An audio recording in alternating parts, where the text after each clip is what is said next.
Hey guys, how are you all doing? Welcome to my channel. So, today we are gonna see, what if Naruto left Konoha at a young age after finding out about his parents, and the Kyuubi, Naruto x Mei movie. So before we start, go check out the author of this fanfic, Hate Mach 1NE, link is in the description. Also subscribe if you enjoy the video. Let's start the story. 7-year-old Uzumaki Naruto sat quietly in the Hokage's office, waiting for the old man to return from his council meeting. His legs dangled idly off the sides of the couch, as he sat alone and thought.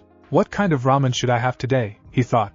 But those were by far not the only thoughts that were running rampant in his head. He always wondered who his parents were, and he sometimes thought that he looked like Yandane with blue eyes and blonde hair. The man had a kind face, as Naruto studied the image behind the old man's desk. In fact, up close, he did look like Yandane. The old man had described him as level-headed and cool in the face of a dangerous situation, and took everything in stride. As it happened, Naruto was by far not the dumbass everybody usually thought he was. Underneath that playful and mischievous exterior was a profound intelligence that shined only in the presence of those who could keep up with him in the game of wits and words. He kept it hidden under lock and key lest somebody decided that he was actually dangerous, which he was with him talking to Kyuubi at such an early age. He remembered his first meeting with the monstrous demon a week ago. The twin red eyes and the menacing growl, he remembered everything about it. It was on his 7th birthday when he had locked himself up in his room, scared out of his mind of the people that usually attacked him on his birthday. He had hidden under the bed in hopes that people would ignore the very obvious spot,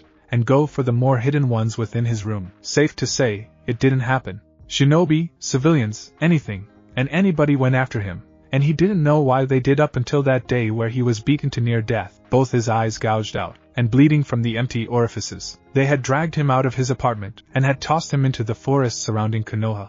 They left him for dead, floating in a stream, as he struggled to stay awake and afloat. But he soon succumbed to the blood loss, and he found himself drifting off, and he lost the will to live, and allowed his eyes to close on their own volition, okay with the idea of death. When his eyes snapped open, the only thing he saw was black, and more black. This is death, huh? Kind of creepy, but cool nonetheless, he idly mused, as he toyed with the thought. All of a sudden, a white light flashed before his eyes, and he immediately closed them to keep out the influx of light rays, but he still saw them from underneath his eyelid. The sudden flash had surprised him, and had caused him to fall backwards into something wet, and he distinctly heard the sound of dripping water, as it hit the floor of his black prison. Instinctively his eyes flew open at the new sense, and the first thing he noticed that the darkness had morphed into what looked like blood-red walls that had been chipped and marred with age. Beige and copper-colored pipes ran along the ceiling and walls of the room, as he spun in a circle to get a grasp of where he actually was. Red usually designates hell. I was probably in limbo while the Shinigami was deciding where to put me, Naruto idly thought, as he walked down a blood-red corridor that he had spotted on his turn. His footsteps echoed and reverberated off the old brick walls as his sandals slapped against the red floor. The only other sounds the dripping of something that Naruto noticed did not look like water, but a dull auburn color that was a cross between brown and red. It was a lighter shade than the red of blood, but it creeped him out anyways. The sounding of his footsteps soon transitioned into splashes, and he looked down to find the floor completely covered by the red liquid. He continued through the murky liquid, as the corridor opened to a larger chamber that had the same red walls, but of a different material and lighter shade of red. The room was nothing special, but to the right of the opening sat a 150-story tall cage that had a yellow-like seal with black markings on it attached to the metal bars above the keyhole. Darkness lay behind it, as he wandered into the room, his head swiveling on his neck as he looked at every nook and cranny of the room. The pipes that had followed him through the corridor went into the cage, and back into the dark expansion, as he stumbled into the middle of the room. He studied the small yellow seal, and noticed that it looked like something that had once thought he'd seen in his stomach once when he showered. It was black in color, and had a little spiral in the middle with a ring of 8 spikes that jutted outwards from the ring. He had thought it had been a trick of the eyes, but apparently it was real. He walked up to it, only to jump back, as a deep, yet feminine voice bellowed from the cage. The sound reverberated off the red walls, making it seem like the voice was coming from all directions. "Ah, you are finally here." The voice was chilling, and it sent shivers down his spine, as he stared into the dark abyss behind the cage, already knowing that was where the sound was coming from. Faint breaths could be heard emanating from the dark abyss, and he took a step back. Are you the Shinigami?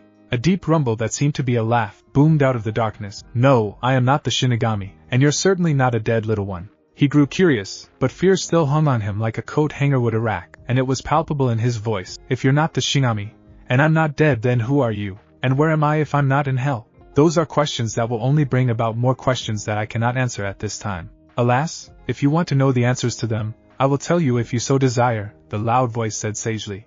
Naruto by now had figured out that this thing could not hurt him, if that cage was anything to go by. His fear had disappeared with that realization. I would like to very much. I will try not to ask questions, but I would also like to know why this cage is here. The voice rumbled, and Naruto could imagine the thing inside nodding its head. Very well, little one. I will answer your second and third questions first. As to where you are in a place that your mind has built called the mindscape, or a physical representation of your mind. Naruto decided to cut in here. If this is a physical representation of my mind, does that mean my mind is built like a sewer system? The voice bellowed out what seemed like an amused chuckle. No, your mindscape is this way because of all the negative thoughts that you have about your life. The mindscape represents a person's emotional output. Your sadness simply spawned a sad place, and it simply just happened to be a sewer system. What about when I'm feeling happy? Naruto asked curiously, finding this more interesting than the 3 academies that he had already learned. When you are feeling happy, your mind happens to turn into what you remember, as the meadow behind the Hokage monument that I know you are very fond of. Naruto looked up with a suspicious gaze, wondering how it would know that. How do you know that? I have never told anybody that piece of information. An amused snort erupted from the never-ending dark depths. This is where I answer the third question. Do you see the yellow tag? Naruto looked at the small yellow tag that he had noticed when he walked in, and nodded. Good. That is what is keeping me locked up in this cage. The cage emanates from that small tag that you see there, and hypothetically. Naruto cut off the voice. Hypothetically, if I were to rip the seal off, the cage would disappear, and you would be free. And that leads me to another question. Why are you trapped in my mindscape? The massive figure smiled, the boy not being able to see it. Very good, Naruto. Now that we have that all cleared up, I will explain your fourth question. I am trapped in your mindscape because somebody sealed me inside you. That person sacrificed their life to seal what the village knew as the Kyuubi no Kitsune inside of you. Realization dawned upon Naruto as he stared into the endless abyss. That sea can't be the Yondaime killed you. The now revealed Kyuubi opened its red eyes and snorted down at the small boy. That is just an embellished story that adults tell their children so they don't have to know the truth and be scared. Everybody who survived that night knew what you had inside of you, and hated you for it. Another revelation hit Naruto, as he stammered for words. So that's why they hate me. I really am a dem. A growl emanated from the abyss, and a grating voice sounded out. Don't you dare even finish that sentence, Naruto. You are not a demon, and people think wrong when they associate you with me. I am a true demon. You are but a simple human boy who had the awful burden of imprisoning me within your body. Never consider what those animals say about you to be true. The passionate defense of him stunned him for a moment, and he looked down in shame, knowing that what she said was correct. I am sorry. It's just that I finally understand why people call me demon, and why they attacked me. I couldn't help but jump to conclusions. Forgive me. Kyuubi smiled sadly at the jaded boy's thoughts, knowing that the civilians and shinobi had done a number on his psyche. There is nothing for you to apologize for, Naruto. If there should be anybody, it should be me for snapping at you. Besides, I am at fault here, as they attack you to try to get at me. Naruto looked up and glared into the dark. Don't you dare think that one word of that is true. You're just a part of me, as I am a part of you. You have been with me since I've been born, and I'm pretty sure you have saved my skin more than once in the short life that I have already lived. I've already managed to piece together that your chakra enhances my healing ability so that I heal faster. Am I correct in my observation?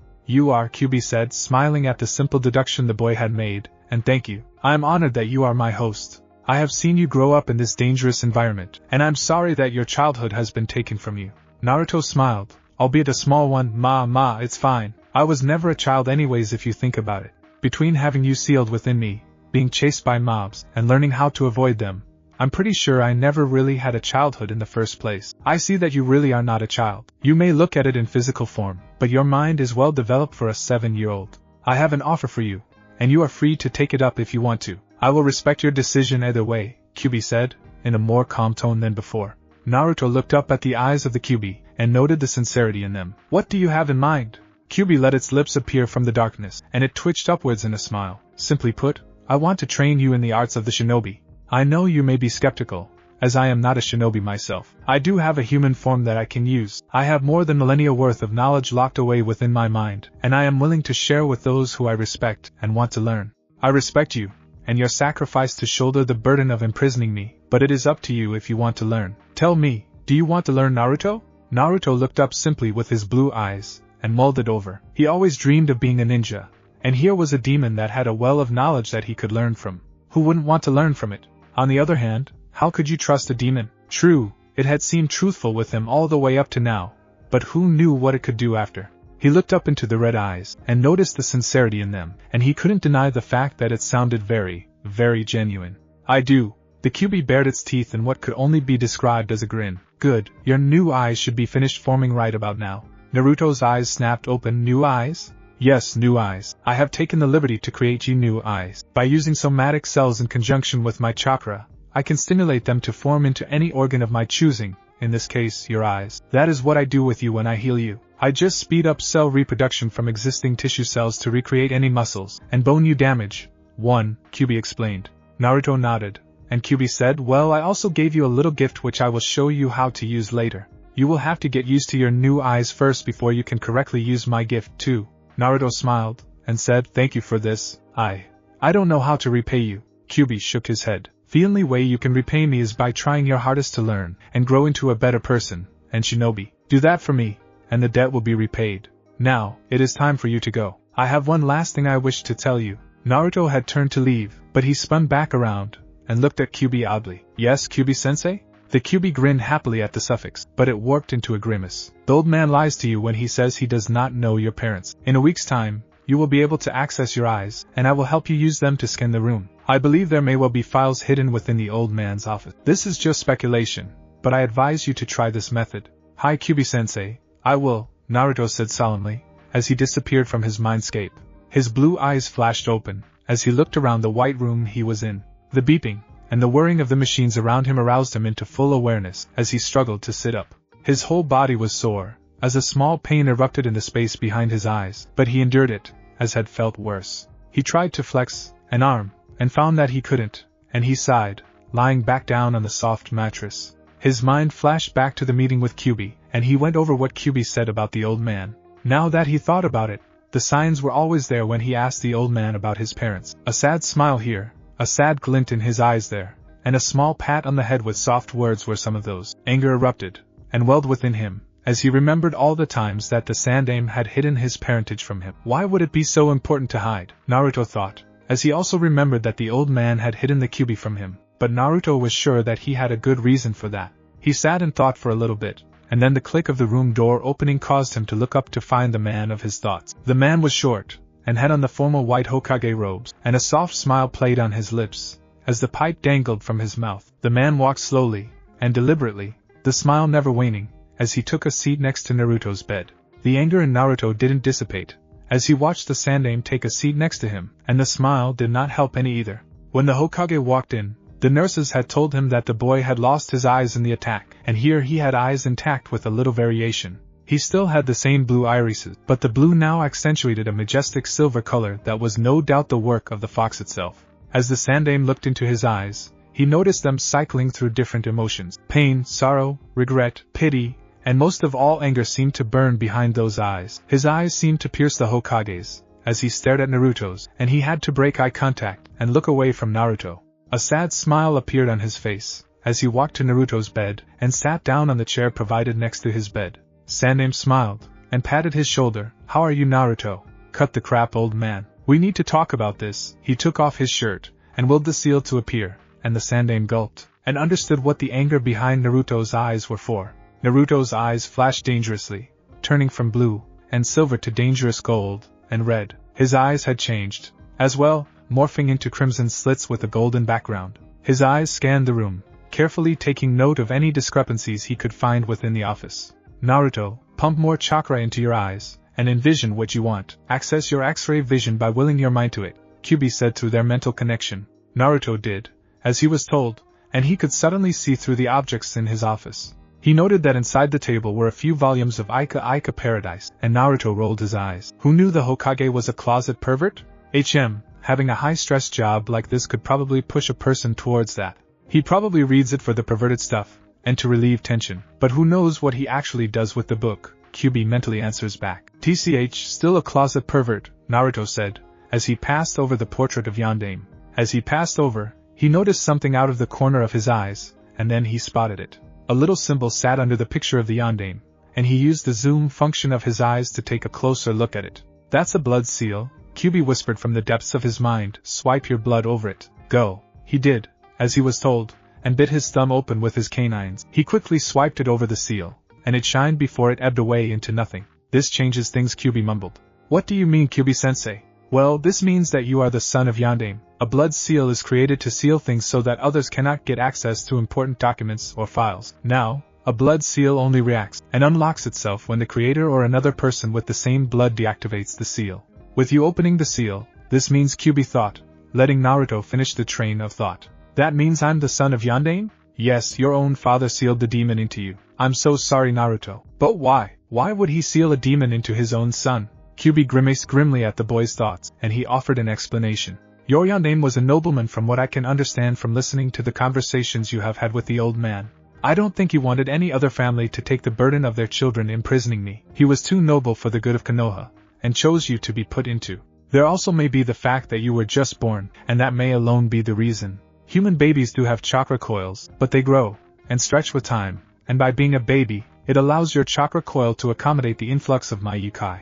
Ugh, I'm getting a headache just thinking about this, Naruto mentally groaned, as he looked into the little inlet behind the painting, as it swung open. He reached a hand inside, and felt around, and pulled out the contents. When he pulled his hands out, he saw that they were documents, and that they were addressed to him. Two of them in fact, one of them saying Uzumaki Kushina, and the other, Namikaze Minato, the Yondaime Hokage of Konoha. His hands shook, as he looked on at the documents, and unfurled the scroll, and began to read.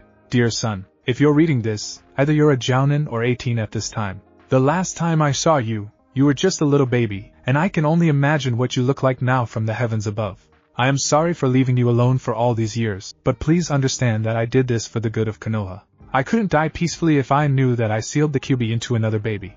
I hope, actually I know you can handle the burden, and I wish that the people of Konoha look at you like a hero, but alas I doubt it has happened. Can you forgive an old man for doing this to you? Can you forgive your father for his transgressions against his own son? P.S. Even if you don't forgive me, I would have understood, and I have left you my most valuable possessions. They are all locked away within the Namikaze estate, and I wish for my possessions to be passed on to you. My Hiraishin, Flying Thunder God, and the Rasengan, Spiraling Sphere.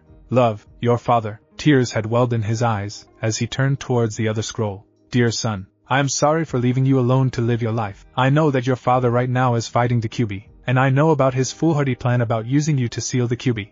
I fought tooth and nail against it, but he wouldn't relent, and pulled out that I am the Hokage, and must protect my village card on me. Oh, if I could be out there I would bash his head in, but alas it is not to be. Remember Naruto, even though your father, and I may not be around, we will always be with you in spirit. I understand if you hate us for leaving you alone, but I hope you can at least forgive us for doing so. I love you, son. I will always love you. Believe it. P.S. As your father may have stated, inside the estate are our belongings, and a scroll that will help you with the bloodline that you have gained from my side of the family. Use them well, and be safe, Naruto. We love you. With love, your mother. Tears by now were freely flowing down the valley of his cheeks now, as he read and reread the letters. Kyuubi stayed silent during the whole ordeal, as it watched from the shadows of Naruto's mind.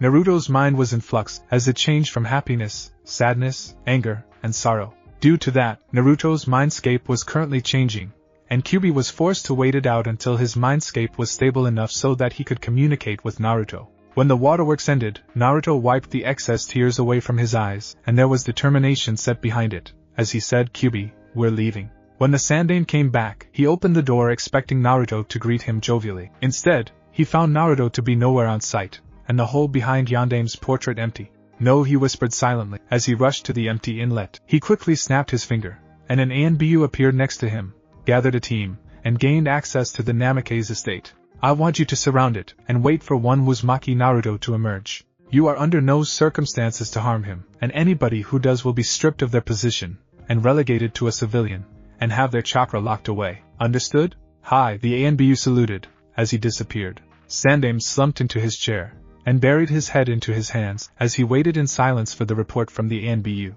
An hour later, the same ANBU appeared, and said there is no sign of him at the estate. Either he is still inside or he has already disappeared. The Hokage nodded, keep constant surveillance. I want a report every hour on the hour. Go. The ANBU disappeared, as a fox poofed into existence on top of the Sandaime's head. The The sudden weight caused the Sandaime to jump back, and the small fox kit to fall onto the desk. It was red in color with 2 waving tails behind it. It dropped a scroll onto Sandaime's desk, and disappeared in another puff of smoke. Sandaime picked up the scroll, opened it up, scanned its contents, and promptly dropped the scroll.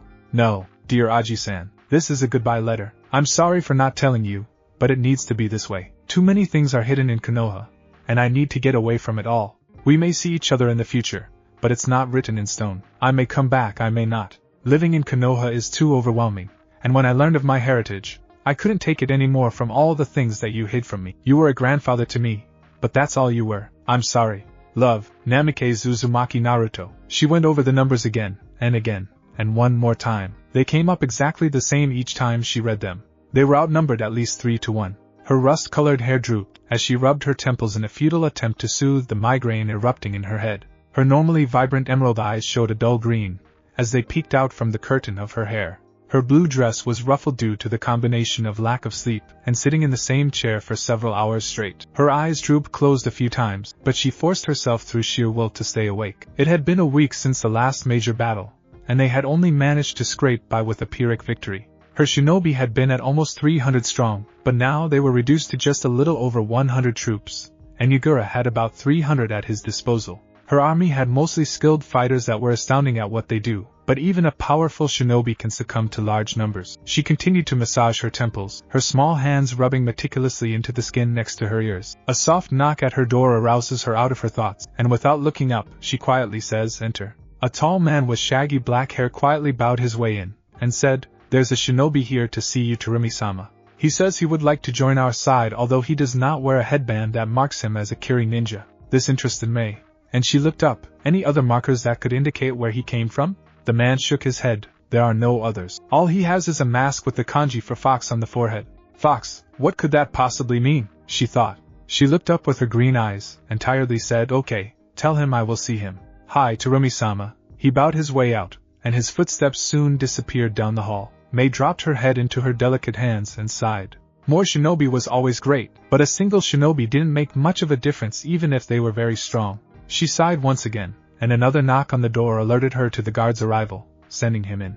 The door opened with a small click, and the same man with black hair opened the door. Behind him was a man with spiky orange hair that had sideburns jetting down and framing the sides of his face. A black mask hid his face from view, and delicate red paint traveled its way across the planes and contours of the porcelain mask. Hooded azure eyes looked through the small slits that compensated for eye holes, and she watched as they scanned the room. They were cold and calculating, the eyes of a man haunted by something from his past. All of a sudden, they flashed red and gold, and she tried to peel her eyes away, but to no avail. She couldn't. They seemed to look into the deepest depths of her soul, and she felt naked under his scrutinizing eyes. Emotions flickered under them, but she couldn't identify anything through his cloudy gaze. After a minute of staring, he blinked his eyes, and they were blue and silver again, and she wondered if she imagined things. His posture was fluid and easygoing, but it also radiated strength and power underneath the deceptive facade. His ensemble included a white trench coat with orange and red flames at the bottom. It was unbuttoned and revealed a snow-white flak jacket over a skin-tight black muscle shirt. Dark blue shinobi pants led to black combat boots, and metal-plated fingerless gloves covered his callous hands. His nails were sharper than usual, and had a red tint to them that reminded her of dried blood. Throwing knives were holstered in sheaths that were strapped to both his thighs, while a katana with a white handle was sheathed along his spine. The scabbard danced blue and green against the dim light of the lamp that lit Mei's office room. Wiry muscles lay bunched beneath the tight clothing, and she admired his body for a moment before she went back to business. She cleared her throat and gestured for him to sit down, which he did quietly. Mei took a deep breath and looked him in the eyes. "I understand you'd like to join our side of the war. Any particular reason why?" He held her gaze for a full minute, as if testing her, and then he spoke. "Somebody I knew and respected died from here. He wished that I would stop this war, and I intend to do so." When he spoke, the voice stopped her cold. It was so different from what his body portrayed him to be. The voice was not cold or calculating like his eyes, nor was it filled with spite and anger. Instead, she felt the sadness and loneliness that radiated from the undertones of his voice, and it took her by surprise. It was someone who had nobody, who had nothing but the clothes and weapons on his back to accompany him. She looked into his eyes again, and saw her own eyes in them, the same look she held all those years ago after the death of her parents. Mei tilted her head and asked curiously, "Do I know this person?" "You may or may not," He is an ex-member of the 7th Swordsmen of the Mist, the man answered in the same voice. An ex-swordsman? Who could it be? Mei thought idly, as she placed her green eyes on his form. Can you tell me his name? Iba Hideaki. 1. The name floored her, as she looked back. He had been the best out of all the active swordsmen back when she was a child. He disappeared when she had turned 10, and nobody had seen him until now. He had been considered a missing ninja, but with all the time that has passed, many assumed that he had died of old age. She looked at him curiously. How did you come to find and know him? A faint glaze came over his eyes, and he answered wistfully, a faraway tone replacing his sad and lonely one. He was my sensei, and taught me the way of the sword. Flashback begin. Block, dodge, roll, strike. It was all instinct to him now, as he tossed another throwing knife at the moving form of the missing ninja. He back-flipped over a sword slash aimed at his legs, and landed in a crouch a couple of feet away. The man blurred out of vision, and Naruto blocked an incoming strike with one of his elongated kunai, and sparks flew, as the two pieces of metal met. Although Naruto had gained a lot of physical mass over the last year, Naruto still wasn't at the strength of the missing nin. Gritting his teeth, he sidestepped, and the extra force exerted by the shinobi made him stumble forward, and Naruto managed to sneak in a stab on the man's side, right between the ribs. Blood sprayed into the misty air, making it turn a dirty red, as blood dribbled out of the wound, and stained his clothes in their bloody crimson. Naruto gritted his teeth, and forced the kunai even deeper into the man's body. More blood sprayed from his mouth, and Naruto gave it an extra twist, and he heard something crack inside the man's body. Blood was now freely flowing from the wound, and the missing nin's mouth. The life-giving liquid created a red film, as he ripped his hand out from the wound. The limp body fell forward onto its face, and the blood seeped away along with whatever life the man had previously. He looked down at the dead body, and quickly cut away the head, and stored it inside a storage scroll.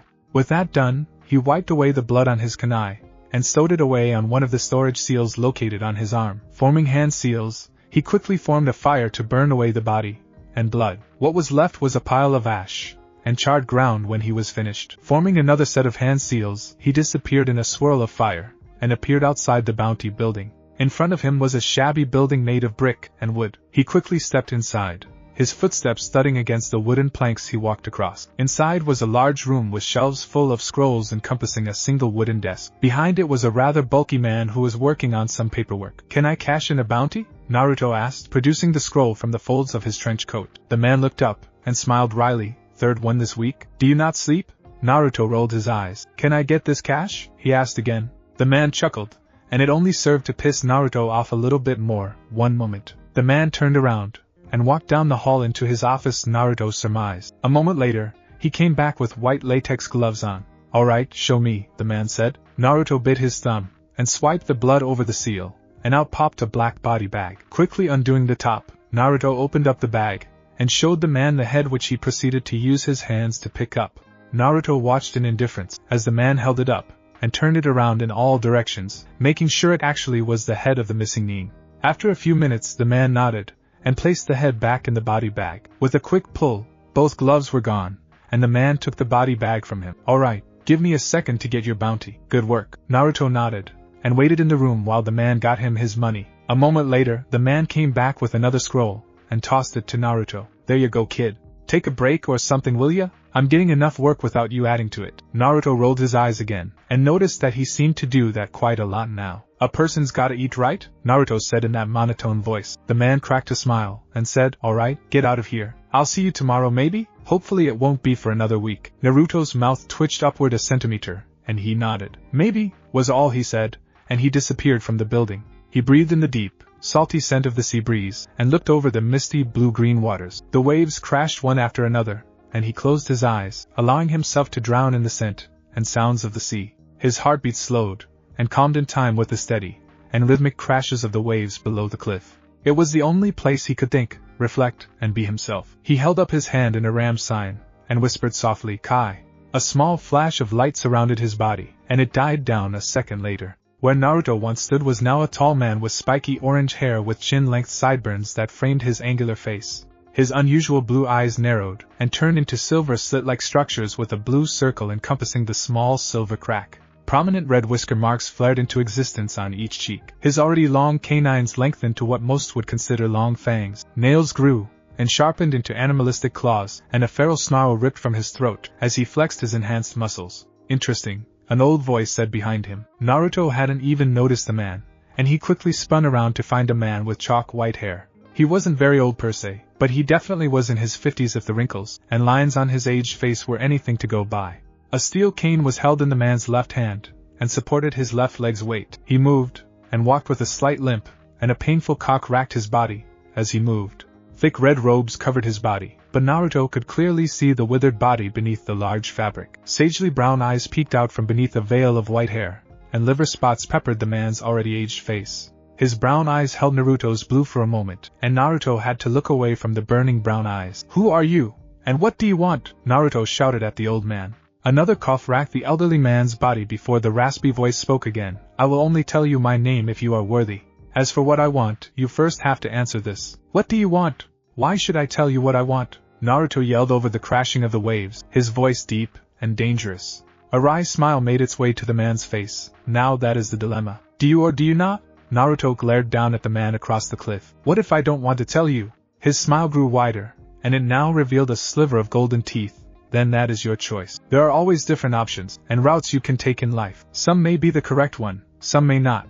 But such is life. You make mistakes and move on. Those who wallow in their past mistakes waste away their lives living without a purpose. I have another question. Do you have a purpose?" Naruto stayed silent, and his silence was the answer the old man expected. "Your silence is basically your answer. If you find the answers, you can find me here tomorrow, and I will tell you who I am. Until then, Namikaze Uzumaki Naruto."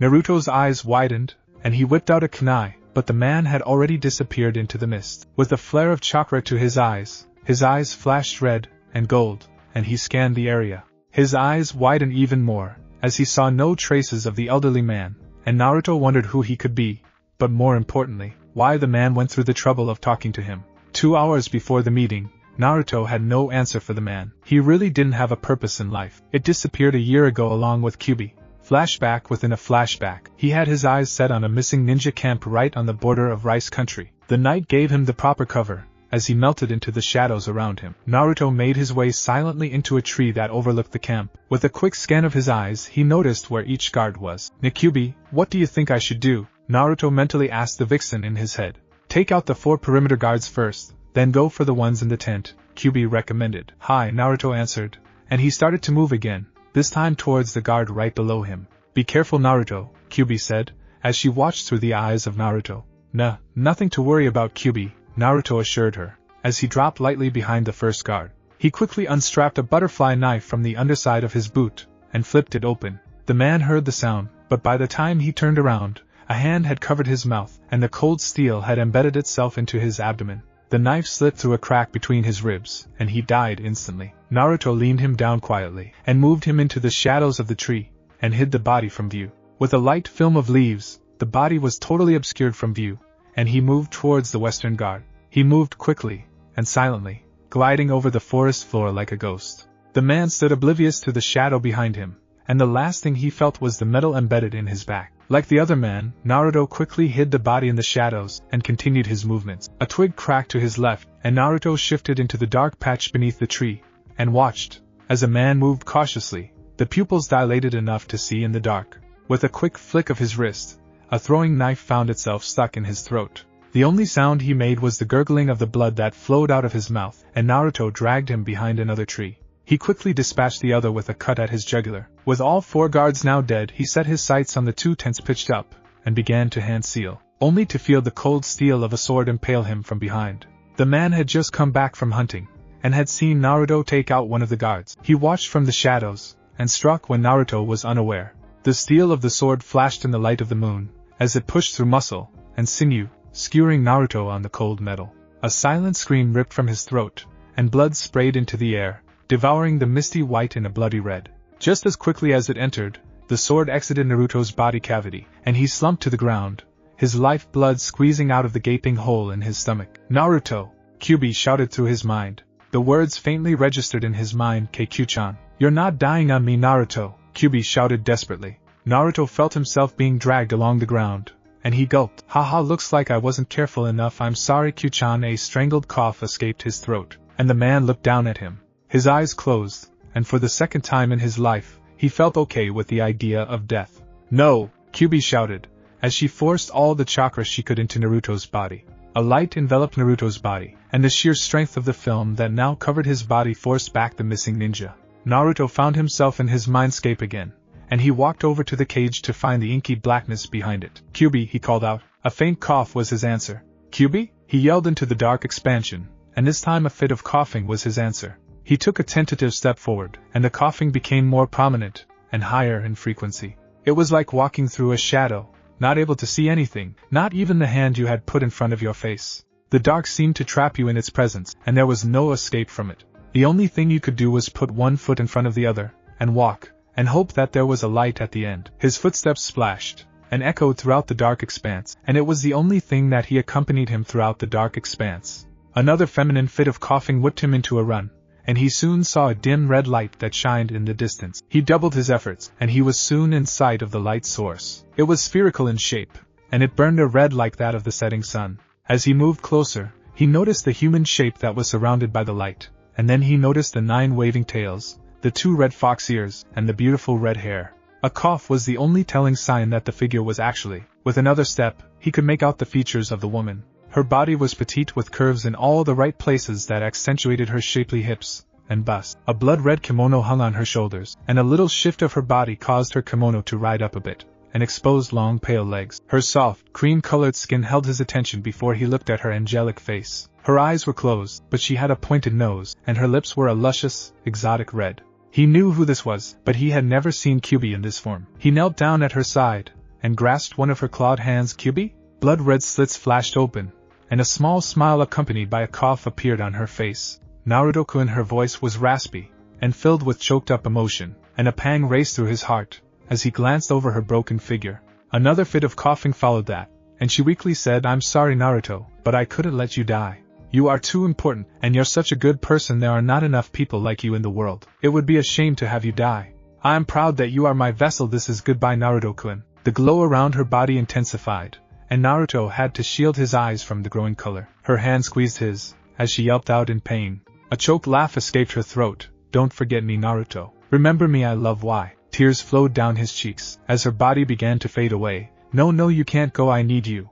Another weak laugh escaped her throat. "You needed me when you were younger, but you do not need me now. You will be a great Naruto-kun. You will change this world. Change it for me. Goodbye." A switch seemed to activate in her mind, and a relieved smile spread across her face, as her already transparent body disappeared, and his hand fell to the floor with a small thud. Trails of tears trailed down the valley of his cheek, as he stared at the spot where Kyuubi had just been. His body felt numb, as he stared at the same spot, and he blinked his eyes only to come back to the real world. The stars shone brightly above him, as the soft breeze rolled and whistled through the trees. The chilly air didn't affect him in the slightest way, as his slit blue eyes looked at the thicket of trees and leaves above him. Shuffling could be heard around him, and he quickly stood up and moved into the shadow. He had no weapons on him, and he watched from the shadow of a tree as the 4 shinobi moved to the spot where he had just laid. With a quick signal between the 4, 3 of the men disappeared, and the 4th man started to move away from Naruto. He stepped out of his hiding place and skillfully got behind the man. He wrapped his forearm around the man's throat and cut off his air supply. With a quick twist, his neck snapped, and the kunai the man held fell to the ground with a clang. Naruto let the man drop softly before he rummaged through his supplies and gathered a measly number of 5 kunai. He hid the body like the others and waited for them to come back. 15 minutes later, the first man came back, and he walked right by Naruto and found a kunai embedded into his kidney. The second man appeared 3 minutes later, and a slit throat was his greeting.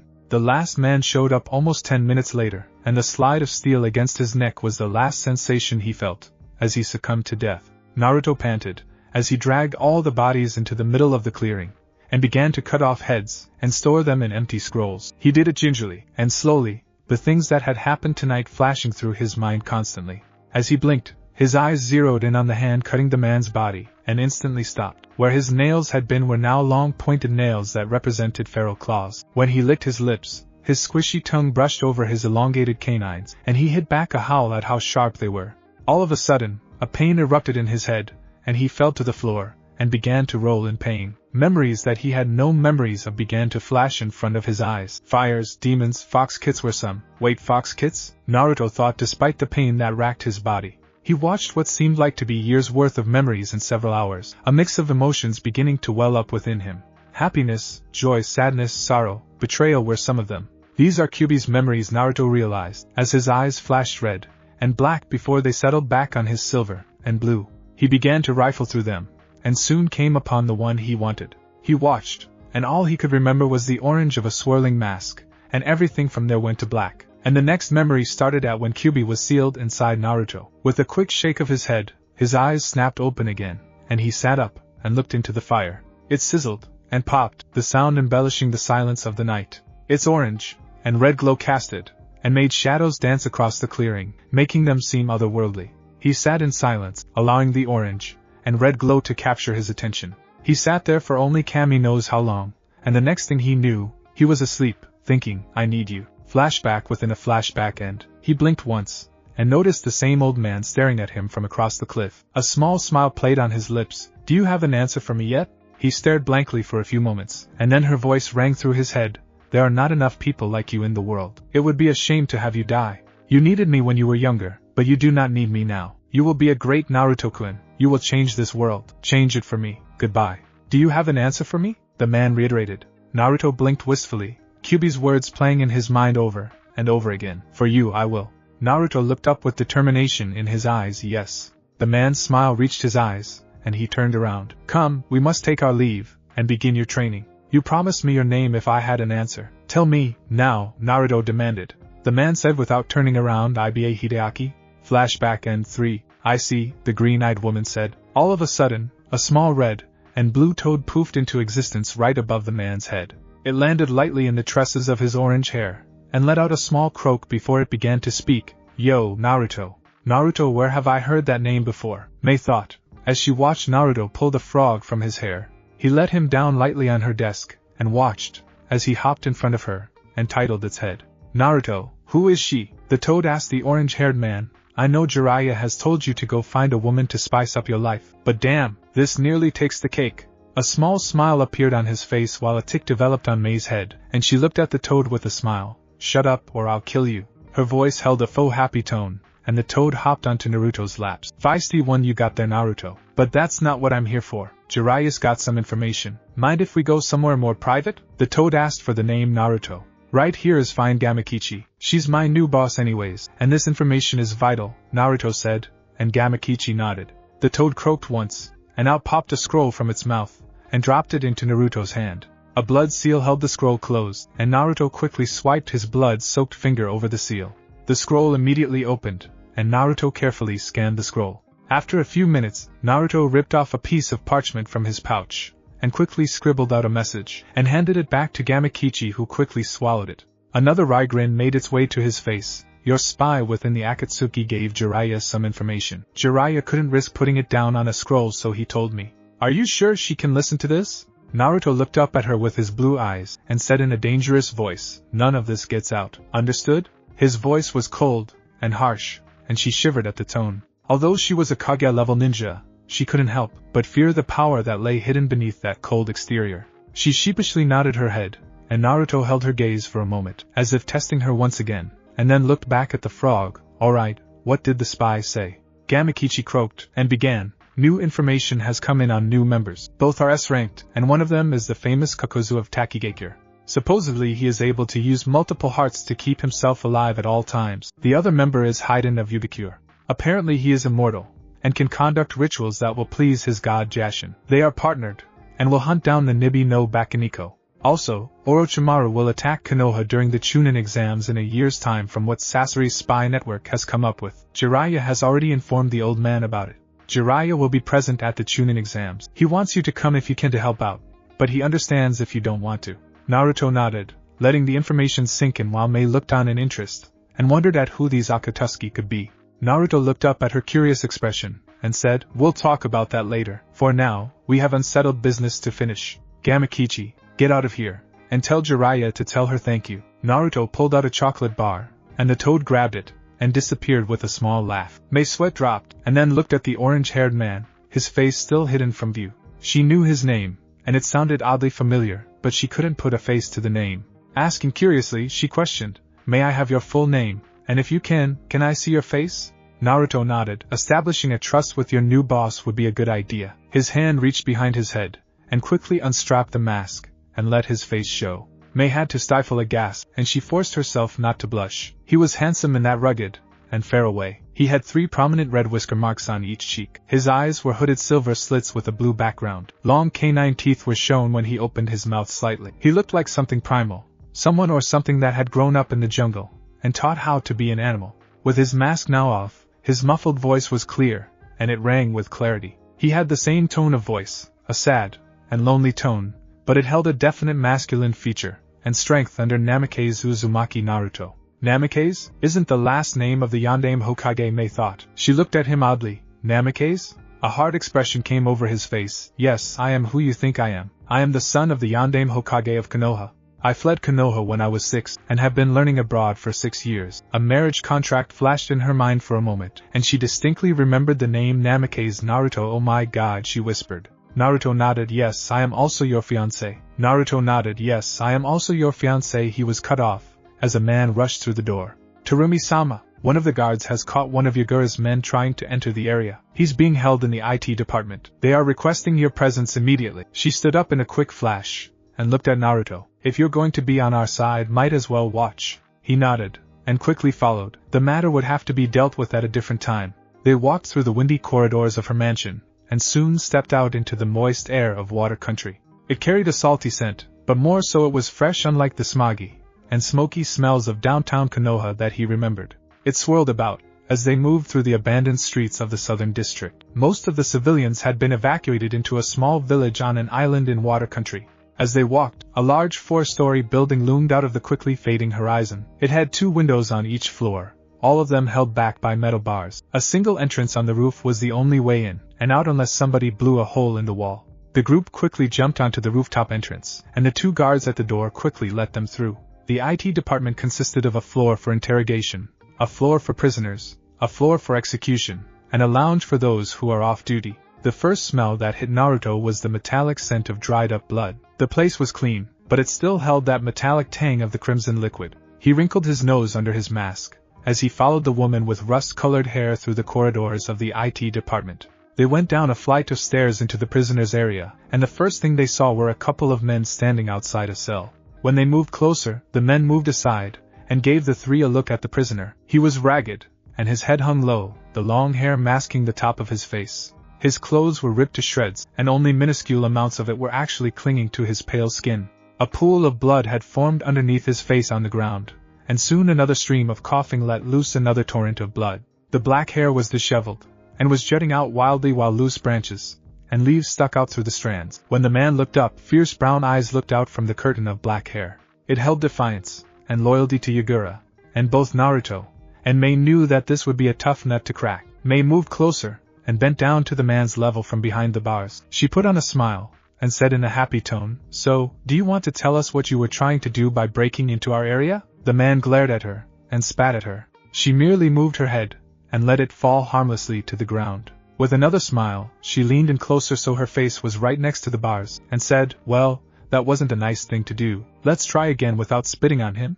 The man glared at her and stayed silent, which ended her smile. She swiveled around and looked at one of the guards. "Prep a room for a single session. I want him there in 15 minutes, and in tip-top condition to feel pain." She turned to the man and waved. "Well, looks like we're going to have some fun. See you at 15. She smiled and walked away while the man stared holes into her back. The man that had accompanied them descended another flight of stairs to go tell them to prepare a room. Naruto followed Mei into a dingy office at the end of the corridor, and Mei settled in a leather seat while Naruto chose to stand. She settled into the chair and began to massage her temples as Naruto stared stoically at her stressed figure. She let an annoyed sigh escape her throat as she leaned back in her chair and looked straight up at the ceiling. Naruto waited patiently for her to sort out her thoughts. Kami only knew what she could be going through at the moment. Between dealing with the civil war and leading an army, one did not have much time. Stress was only added when she learned about her fiancé and a spy trying to infiltrate her domain. Naruto had no problem dealing with the trouble, as he compartmentalized his thoughts into certain sections that he had created in his brain through the use of Kyuubi's former prison.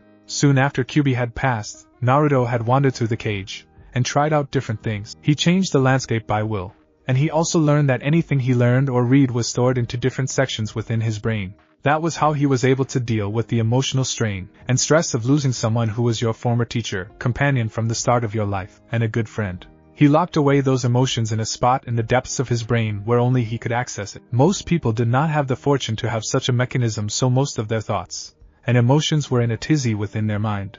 As he watched her, her face went through several sets of faces. They changed from worry, to anger, to slightly confused, to slightly amused, and back to being just plain stressed. Her eyes were most expressive, and he noticed how beautiful they were. The dim light hit them in just the right way, and they shimmered within the dark room. They were otherworldly, like sentient beings that flickered all over the place. When he looked deep into those eyes, he could see the stress and worry about getting to her, and he sighed.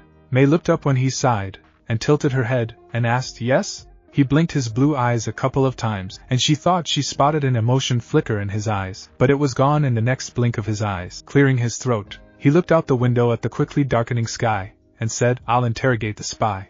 His voice was soft, but it still held the strength behind it, and she wondered what made him do so. She tilted her head the other way now, and looked at him in confusion. "Why should I trust you to interrogate the spy? How do I know you're not working with him? You did ask to join my forces right before the spy tried to infiltrate my ranks." She had her suspicions right before they met, but she pushed them away, but she couldn't help but let the stress of the job overtake her speaking. He understood her suspicion, and nodded solemnly, and cut her off, as she tried to apologize. "I understand your concern. The incidents happen almost one after another, and I would have done the same thing. You're just doing your job, and trying to protect your shinobi. Again, I will interrogate the spy to demonstrate my loyalty." She looked him in the eyes and held his gaze, and she nodded, noting the determination in his eyes. "Very well. I will let the others know that you will lead the interrogation.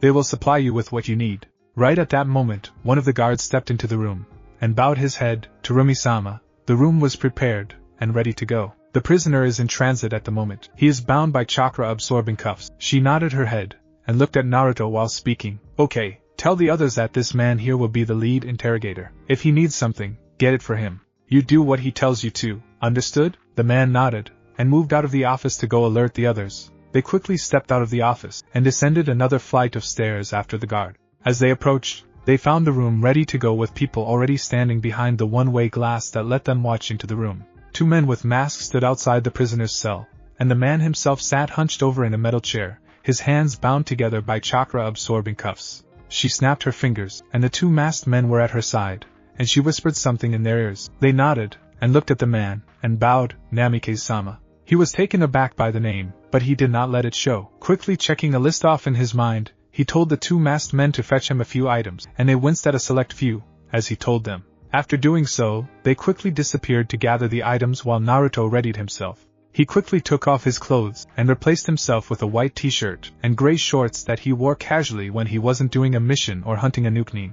The masked men appeared, and told him all the items he wanted were inside the interrogation room. With a quick thank you, the 2 men went behind the glass, as Naruto turned to Mei, who smiled, and whispered, "Good luck." He scoffed, and in a rare show of emotion, he smiled back, like "I need it." She chuckled, and stepped behind the glass door. As he stepped into the room, the man looked up, and smirked at Naruto, and spat onto the floor, and spoke, "So, you again him? Not hiding behind the woman this time, huh?" The man had noted that Naruto stood behind the woman the whole time. He had watched silently and solemnly, and the man knew the blonde-haired man was dangerous, but he couldn't help but taunt his captors. Naruto stayed stoic, as he walked over to the black trash bag, and looked at the items inside.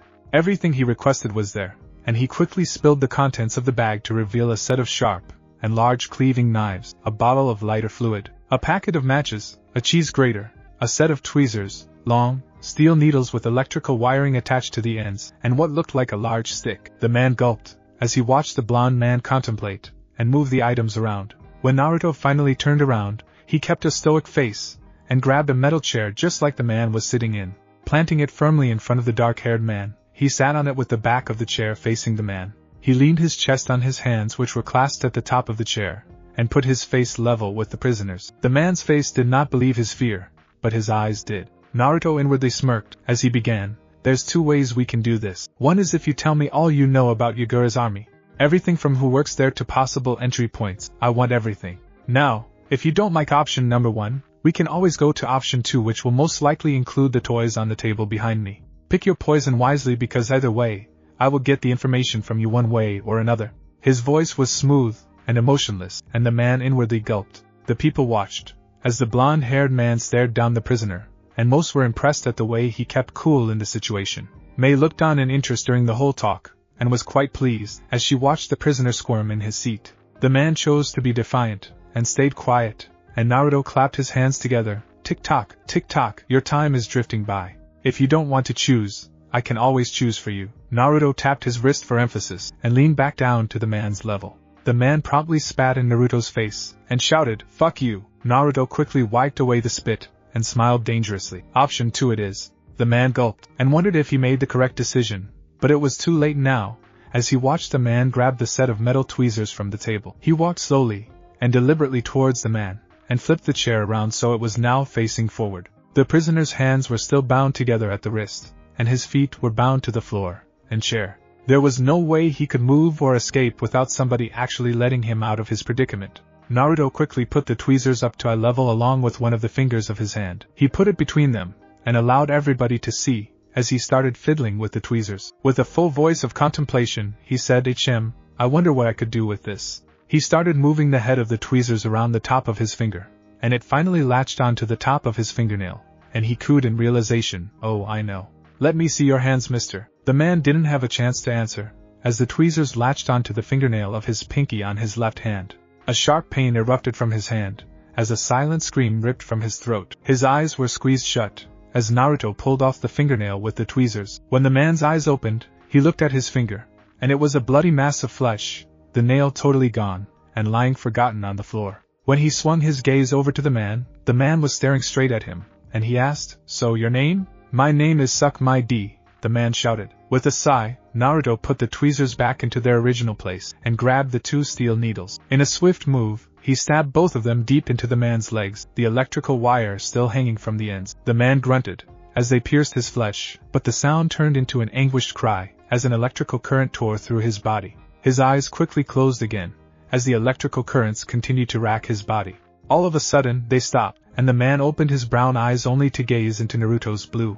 Naruto began to speak, his voice menacing, and punctuating each word with an electrical current. So, Naruto put up the wires to the light bulb, and let it carry through the man's body. "What is your name?" Naruto punctuated each sentence with shocks that lasted longer than the previous ones, with the last one right before the word name being just a little over 30 seconds. Everybody winced, as they watched the prisoner jerk around in his seat from the electricity running through his body. Mei watched passively, slightly impressed at the cool composure that Naruto was keeping. His eyes betrayed him though. His eyes told her he did not like doing this, but he did it anyway to prove to her he was loyal. When the man was back to reality, he began to breathe in as much air as his lungs could take. "Ready to talk yet?" Naruto's voice said in the man's ear. The man twitched, as the residual electricity messed around with his body, and he hissed at Naruto, who sighed once again. "Looks like it's back to the tweezers," Naruto said, as he picked up the silver item. The man cried out in pain each time a fingernail was taken off, and Naruto asked the same questions each time. "Are you ready to talk?" This continued for each fingernail, so 9 times he screamed, and 9 times Naruto asked, and never got an answer. The man's hands were now a bloody mess, as blood flowed freely from the wounds induced by Naruto. Naruto shrugged, as the man stared defiantly. "Hey, I can go on all day. Doesn't matter to me. Either you can save yourself some pain, and live, or earn yourself some pain, and die a miserable death. Which one sounds like the better decision? Golly gee, I wonder what it could be." Naruto put his hand to his chin, and moved his posture into a thinking position. The man glared at Naruto, and tried to spit at him, only for it to fall harmlessly to the side. Naruto smiled maliciously, as he bent closer. "Oh, I know." Naruto quickly went back to the table, and grabbed the lighter fluid, and the packet of matches. The man gulped in terror, as he watched Naruto. Naruto turned to the man and said, "Well, let's wash your hands, shall we?" Naruto then proceeded to pour the lighter fluid over the man's bloody left hand. The blood washed away like Naruto said, and all that was left was the clear liquid of the lighter fluid. And Naruto said, "Well, now that your hands are washed, why don't we dry them?" Everybody winced, as Naruto lit a match, and set it on the man's hand, and the man began to cry out in pain and horror. The liquid only encouraged the flames, as they licked at his calloused skin. It cracked, sizzled, and popped, as the skin charred and dried up. Naruto quickly put out the fire with water, and Naruto looked at the man. "Ready to talk, or do you want me to continue our little session?" The way Naruto said it was all business. It held no faux tones or emotions that Naruto originally used earlier. It was serious, and it instilled fear to the very core of the man's soul. The man looked into his eyes, and thought he saw the devil himself, as his eyes flashed a dangerous red, and gold. Naruto asked once more, "Are you ready to talk?" Naruto's question was met with silence, and Naruto quickly proceeded to pour more of the lighter fluid on the man's right hand. Lighting a match, he let it hover over the man's hand, and he looked up at the scared face of the spy. "Last chance to fess up. Either you do that, or you lose both your hands. What will it be? You have until the count of 10. The man looked at the match. 1. He looked at his burnt left hand. 2. He looked back at the match. 3. He looked at his right hand that was soaked with lighter fluid. 4. He looked at his blood that stained the floor. 5. He looked at the steel that stuck out of his thighs. 6. He looked at the man's face. 7. He noted the ferocity beneath them. 8. He watched, as the match hovered closely to his hand. 9. He gulped. He was cut off, as the man yelled for him to stop, and that he would fess up. Naruto's face became impassive once again, and then he turned towards the fake glass. Record all of this. A grunt of approval was heard from the other side, and Naruto asked the first question, "What is your name?" "Itagawa Rampo." "Who sent you here and why?" "I was sent under the jurisdiction of Yagura himself, and was sent to assassinate one of the 7 swordsmen of the mist. There was also a side objective to gather information that would allow Yagura to penetrate the camp." "Are there any other spies currently working in the midst of the troops?" "Not that I know of, but I know that Yagura has sent out spies before. They have all come up empty-handed." "What is the size of the army? And are there any dangerous people within the ranks?" "There are about 300 shinobi under Yagura. He has 4 generals that lead separate groups into battle while he controls the troops from the background. All of them are at least on the level of the 7 swordsmen of the mist." "Can you describe their abilities?" "Ninjutsu, genjutsu, taijutsu, kenjutsu. Each guard specialized in a different technique. They are all well versed within, and taijutsu, and can hold their own. 2 of them are more well trained in those 2 while the others focus on ninjutsu and taijutsu to support in battle. They can defend themselves if the attacks get close." "What are their known locations? Where do they reside when not in the field?" "They are housed in Yagura's mansion when they are not training or directing troops." "Can you describe what they look like?" "They are all rather tall, and have white hair. They are not much older than 30, and all of them carry specialized katana on their backs. They all dress in black, and you would be hard-pressed to actually see them within a crowd. Their most distinctive feature is the tattoo of loyalty on their left forearms. It is a picture of a turtle, the 3 tails to be exact." Now Naruto felt worried. 4 shinobi on par with the 7 swordsmen, and a potential Kage-level ninja, was bad. Naruto asked another question, "Is Yagura a?" "Yes, he is the container of the 3-tailed turtle."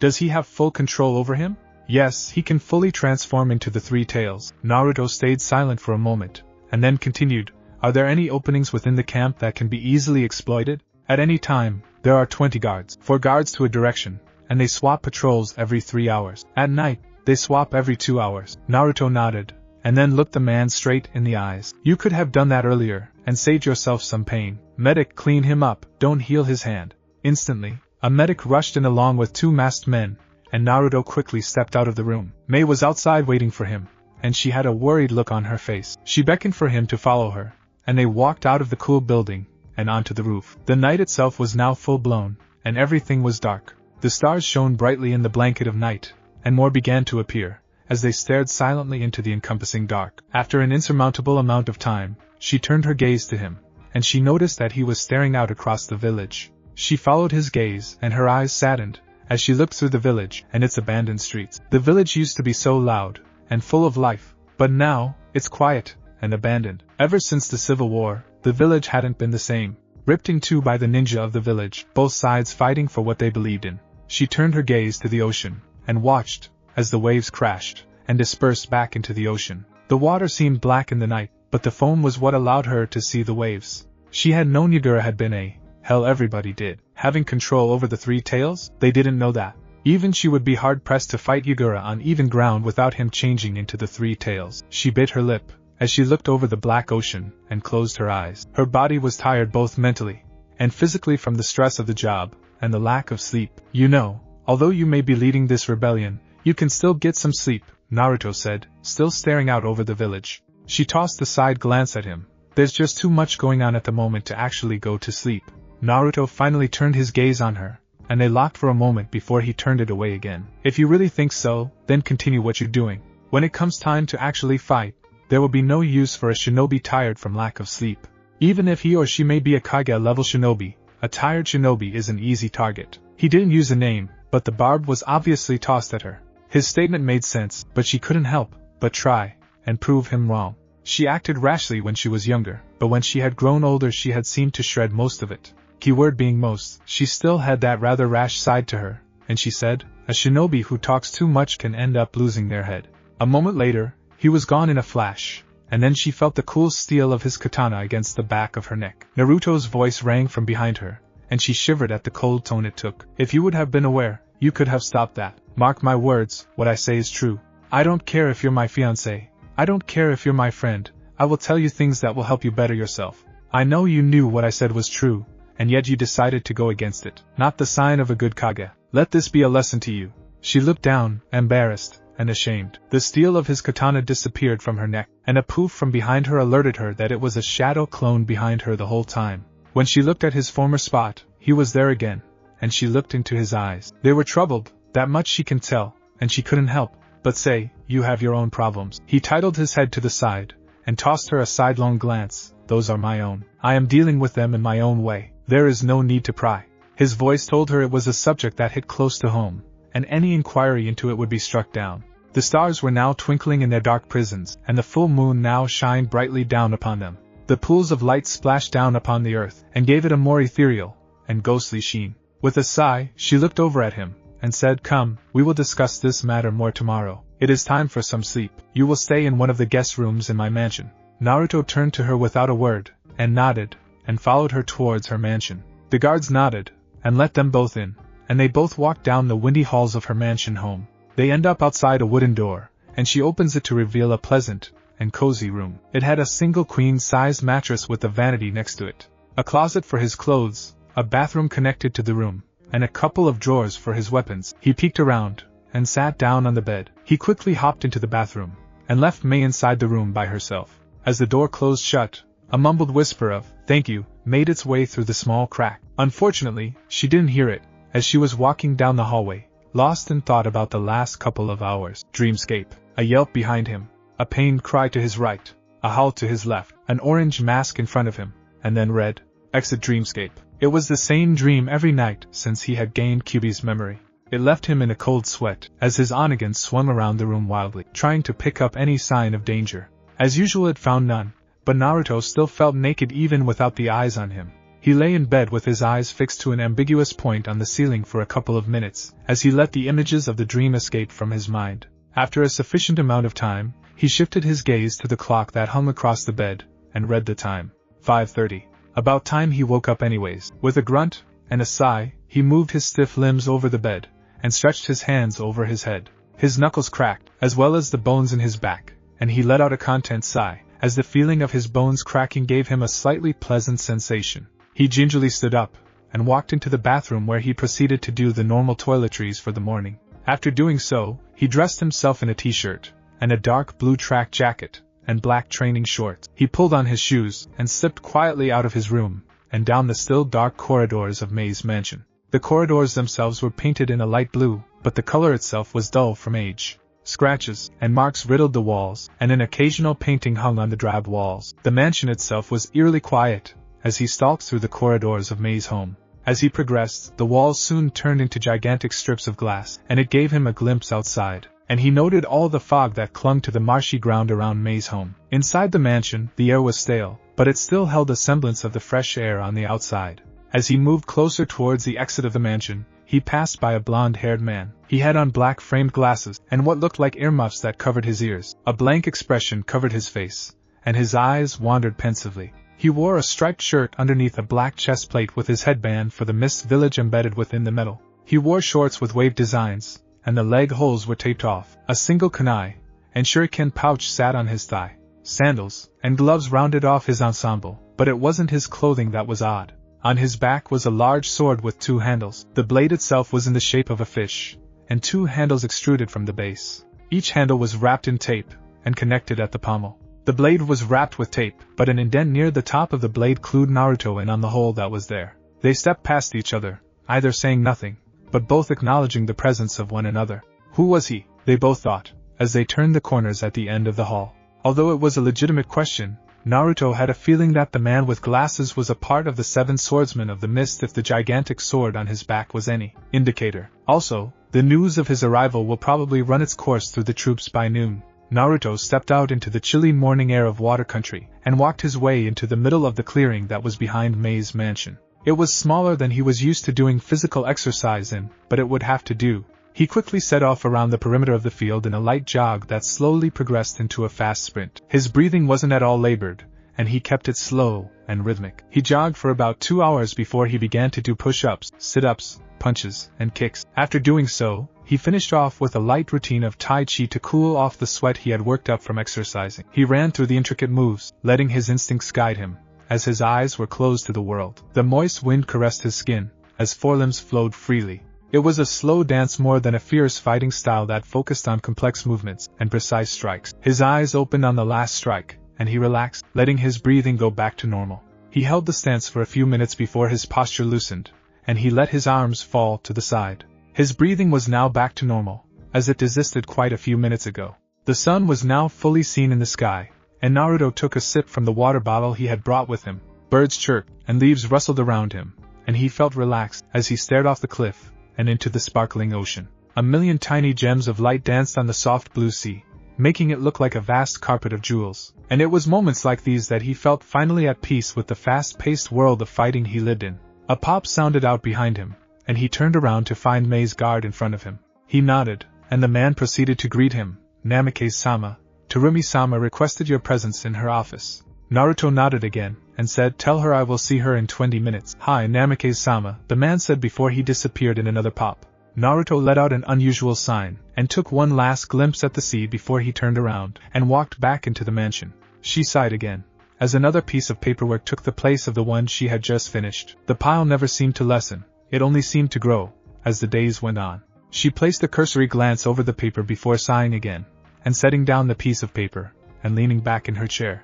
Although she was a Kage-level ninja, paperwork seemed to beat her at every turn she came to. It only seemed to multiply, and play tricks on her. When she thought she was finished, her guard would put in more paperwork for her to work on. She let her mind wander for a little bit, as she took a break from doing paperwork. The stack hadn't lessened any since this morning, and she didn't imagine that by the end of the day, it would shorten. As her mind wandered, it came to a roadblock that seemed to be the newest kink in her life. Namikaze Naruto. It was so sudden, his arrival and presence. It came so out of the blue, and it was a coincidence that he came when he came. She was initially very suspicious of him, but, as their meeting went on, her views of him changed. Her father had said that she had been one of the most perceptive persons that he knew, and it only grew more so, as she aged. Quickly during their meeting, she had summed up that he had strength hidden underneath his lonely exterior and aura. She assumed that something had happened that hurt him emotionally to actually have him lock away his emotions. He didn't show any, but she knew they were there, locked away within his mind. When the toad had appeared, she had already deduced him not to be a threat, and it only grew more so, as he shared information with her. Her interest went towards the scroll, and the notorious group called Akatsuki. Red Dawn, what a name, she thought. The toad had listed off 2 S-rank nuke nin, and she knew that this group would be dangerous if they were recruiting S-rank nin. Kakuzu of Waterfall, Haiden of Boiling Water. I'll have to do more research later, she thought again. What do they have to do with him, though? She thought. A soft knock at the door alerted her to someone at the door. Come in, she softly said, and the door opened with a click to reveal Naruto. He wore the same clothes as yesterday, but his sword was attached to his hip instead of his back. She smiled, and gestured for him to take a seat. He nodded, and walked over, his stride slow and deliberate, and took a seat in one of the chairs in front of her desk. You wanted to see me? He questioned. His hands were in his laps while her fingers clicked and tapped against the wood of her desk. She bit her lip for a moment before she answered him. I did. It's about. I know, he said. He reached into his coat and pulled out a scroll browned with age. It wasn't torn or ripped, but just a tarnished brown color that signified its old age. Intricate red seals ran their lengths across the paper that created the scroll, and all of them were connected at a single point where the ends of the scroll met. She watched, as he pushed his palm into the middle of the scroll, all the while saying something in a language she didn't understand. When he finished, the scroll glowed a deep blue color like that of chakra. It engulfed the scroll in its ethereal glow, and a purple hue ran its length across the intricate seals and pooled at the center of the scroll. She was then hit by his sudden flare of chakra, and she barely stayed on her chair. When she regained her balance, the flare of chakra had lessened, and she could now see the seals glow a bright red. She saw his lips move, and she made out the word Kai come out of his lips. The chakra then dispersed from the scroll, and pooled in little spheres around the scroll. They ranged from a pungent blue to the brightest of reds, and they all varied in size from large to small. The scroll then rolled open, revealing nothing written in the folds. She looked at him oddly, but he ignored her, and pulled back his hand from the scroll. All of a sudden, the little chakra beads rushed into the scroll, and red lettering began to write itself down the length of the paper. It was an odd thing to see, watching words appear of their own accord. They stopped just before the edge of the paper, and most of the chakra beads had entered the paper. The few remaining rushed back into his body, and his eyes twitched minutely each time, but she caught it. After all the beads were gone, the words stopped appearing on the scroll, and he set it on the table for her to see. He sat back down, and sighed, massaging his temples all the while. She looked at the scroll, and then back at him, tilting her head. "What is it?" Her hand picked up the scroll, and he answered, "It's our betrothal contract." Her reaction was instant. Her eyes narrowed, and her grip on the paper tightened a little bit, and she stayed silent, choosing to read over the scroll. Indeed, it was their marriage contract, and she had never seen it before. She had known her father had told her about the marriage contract, but she hadn't seen the actual thing since it was kept by the Namikaze. Her eyes carefully scanned the paper, occasionally stealing a peek at the blonde in the chair. She analyzed him every time she looked at him, and he exuded a calm and composed personality. Although that was what he exuded, she knew that was far from what he was actually feeling. While his posture exuded calm, his eyes betrayed the emotions he felt in his mind. His eyes were expressive when he was vulnerable, and when he wanted them to convey emotions which were rare. Flurries of emotions flew through his eyes, but worry seemed to encase them the most. A moment later they were gone, flitting away like the wind. What could be worried about, she wondered, but she shrugged it off, as a trick of the mind. As she read the scroll, she noted that the scroll had been made before she was born. It dated back about 70 years when her grandfather was still alive. She continued to read it, checking everything and anything thoroughly. Naruto watched on with a stony gaze, his eyes locked onto an ambiguous point behind her head. When she finished, she looked up at him and asked, "What do we do about this?" He stayed silent for a moment, and then whispered, "We do nothing. We can't do anything. This is a chakra-induced contract that will always keep the Terumi clan and Namikaze clan connected." "What do you mean by chakra-induced?" she asked. "Chakra is like a life force in our body, is it not? Like blood, when we run out of chakra we are dead. This contract is bound by the chakra of our grandfathers, and only they can break the contract, but they are now dead. This contract should have ended long ago, starting with our parents," Naruto said wistfully. His eyes seemed like they were a million miles away in a different galaxy. "Our parents? This contract was originally between your mother and my father. Before my grandfather could tell my dad about it, he died, and my father went on not knowing. I'm not sure what happened on your family side, but my father fell in love with another woman," he explained. "If your father fell in love with another person, why didn't the contract terminate?" she asked. He sighed once, and picked up the contract. He quickly scanned it, and found what he was looking for. Putting his finger on the offending clause, he began to read.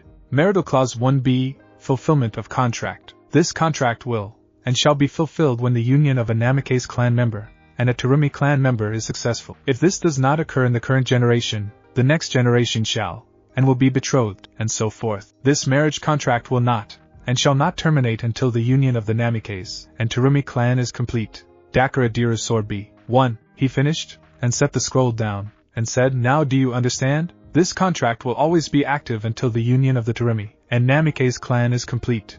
"Well, we can ignore the contract, can't we? Our parents did by marrying other people," she pointed out. He shook his head. "Yes, they did ignore it, but my father did not know about it, and could not fulfill the contract. You can say the contract is like a curse of sorts. The longer it stays active, the longer each clan will be oppressed by the contract." Oppressed? She wondered what he meant by that. "The marriage contract, as I have told you, is bound by the chakra of our grandfathers. With that mix of chakra, a connection was forged between the clans that revolved around the contract. The contract is protected from being destroyed, so there is no way to actually destroy the connection between the clans," Naruto said.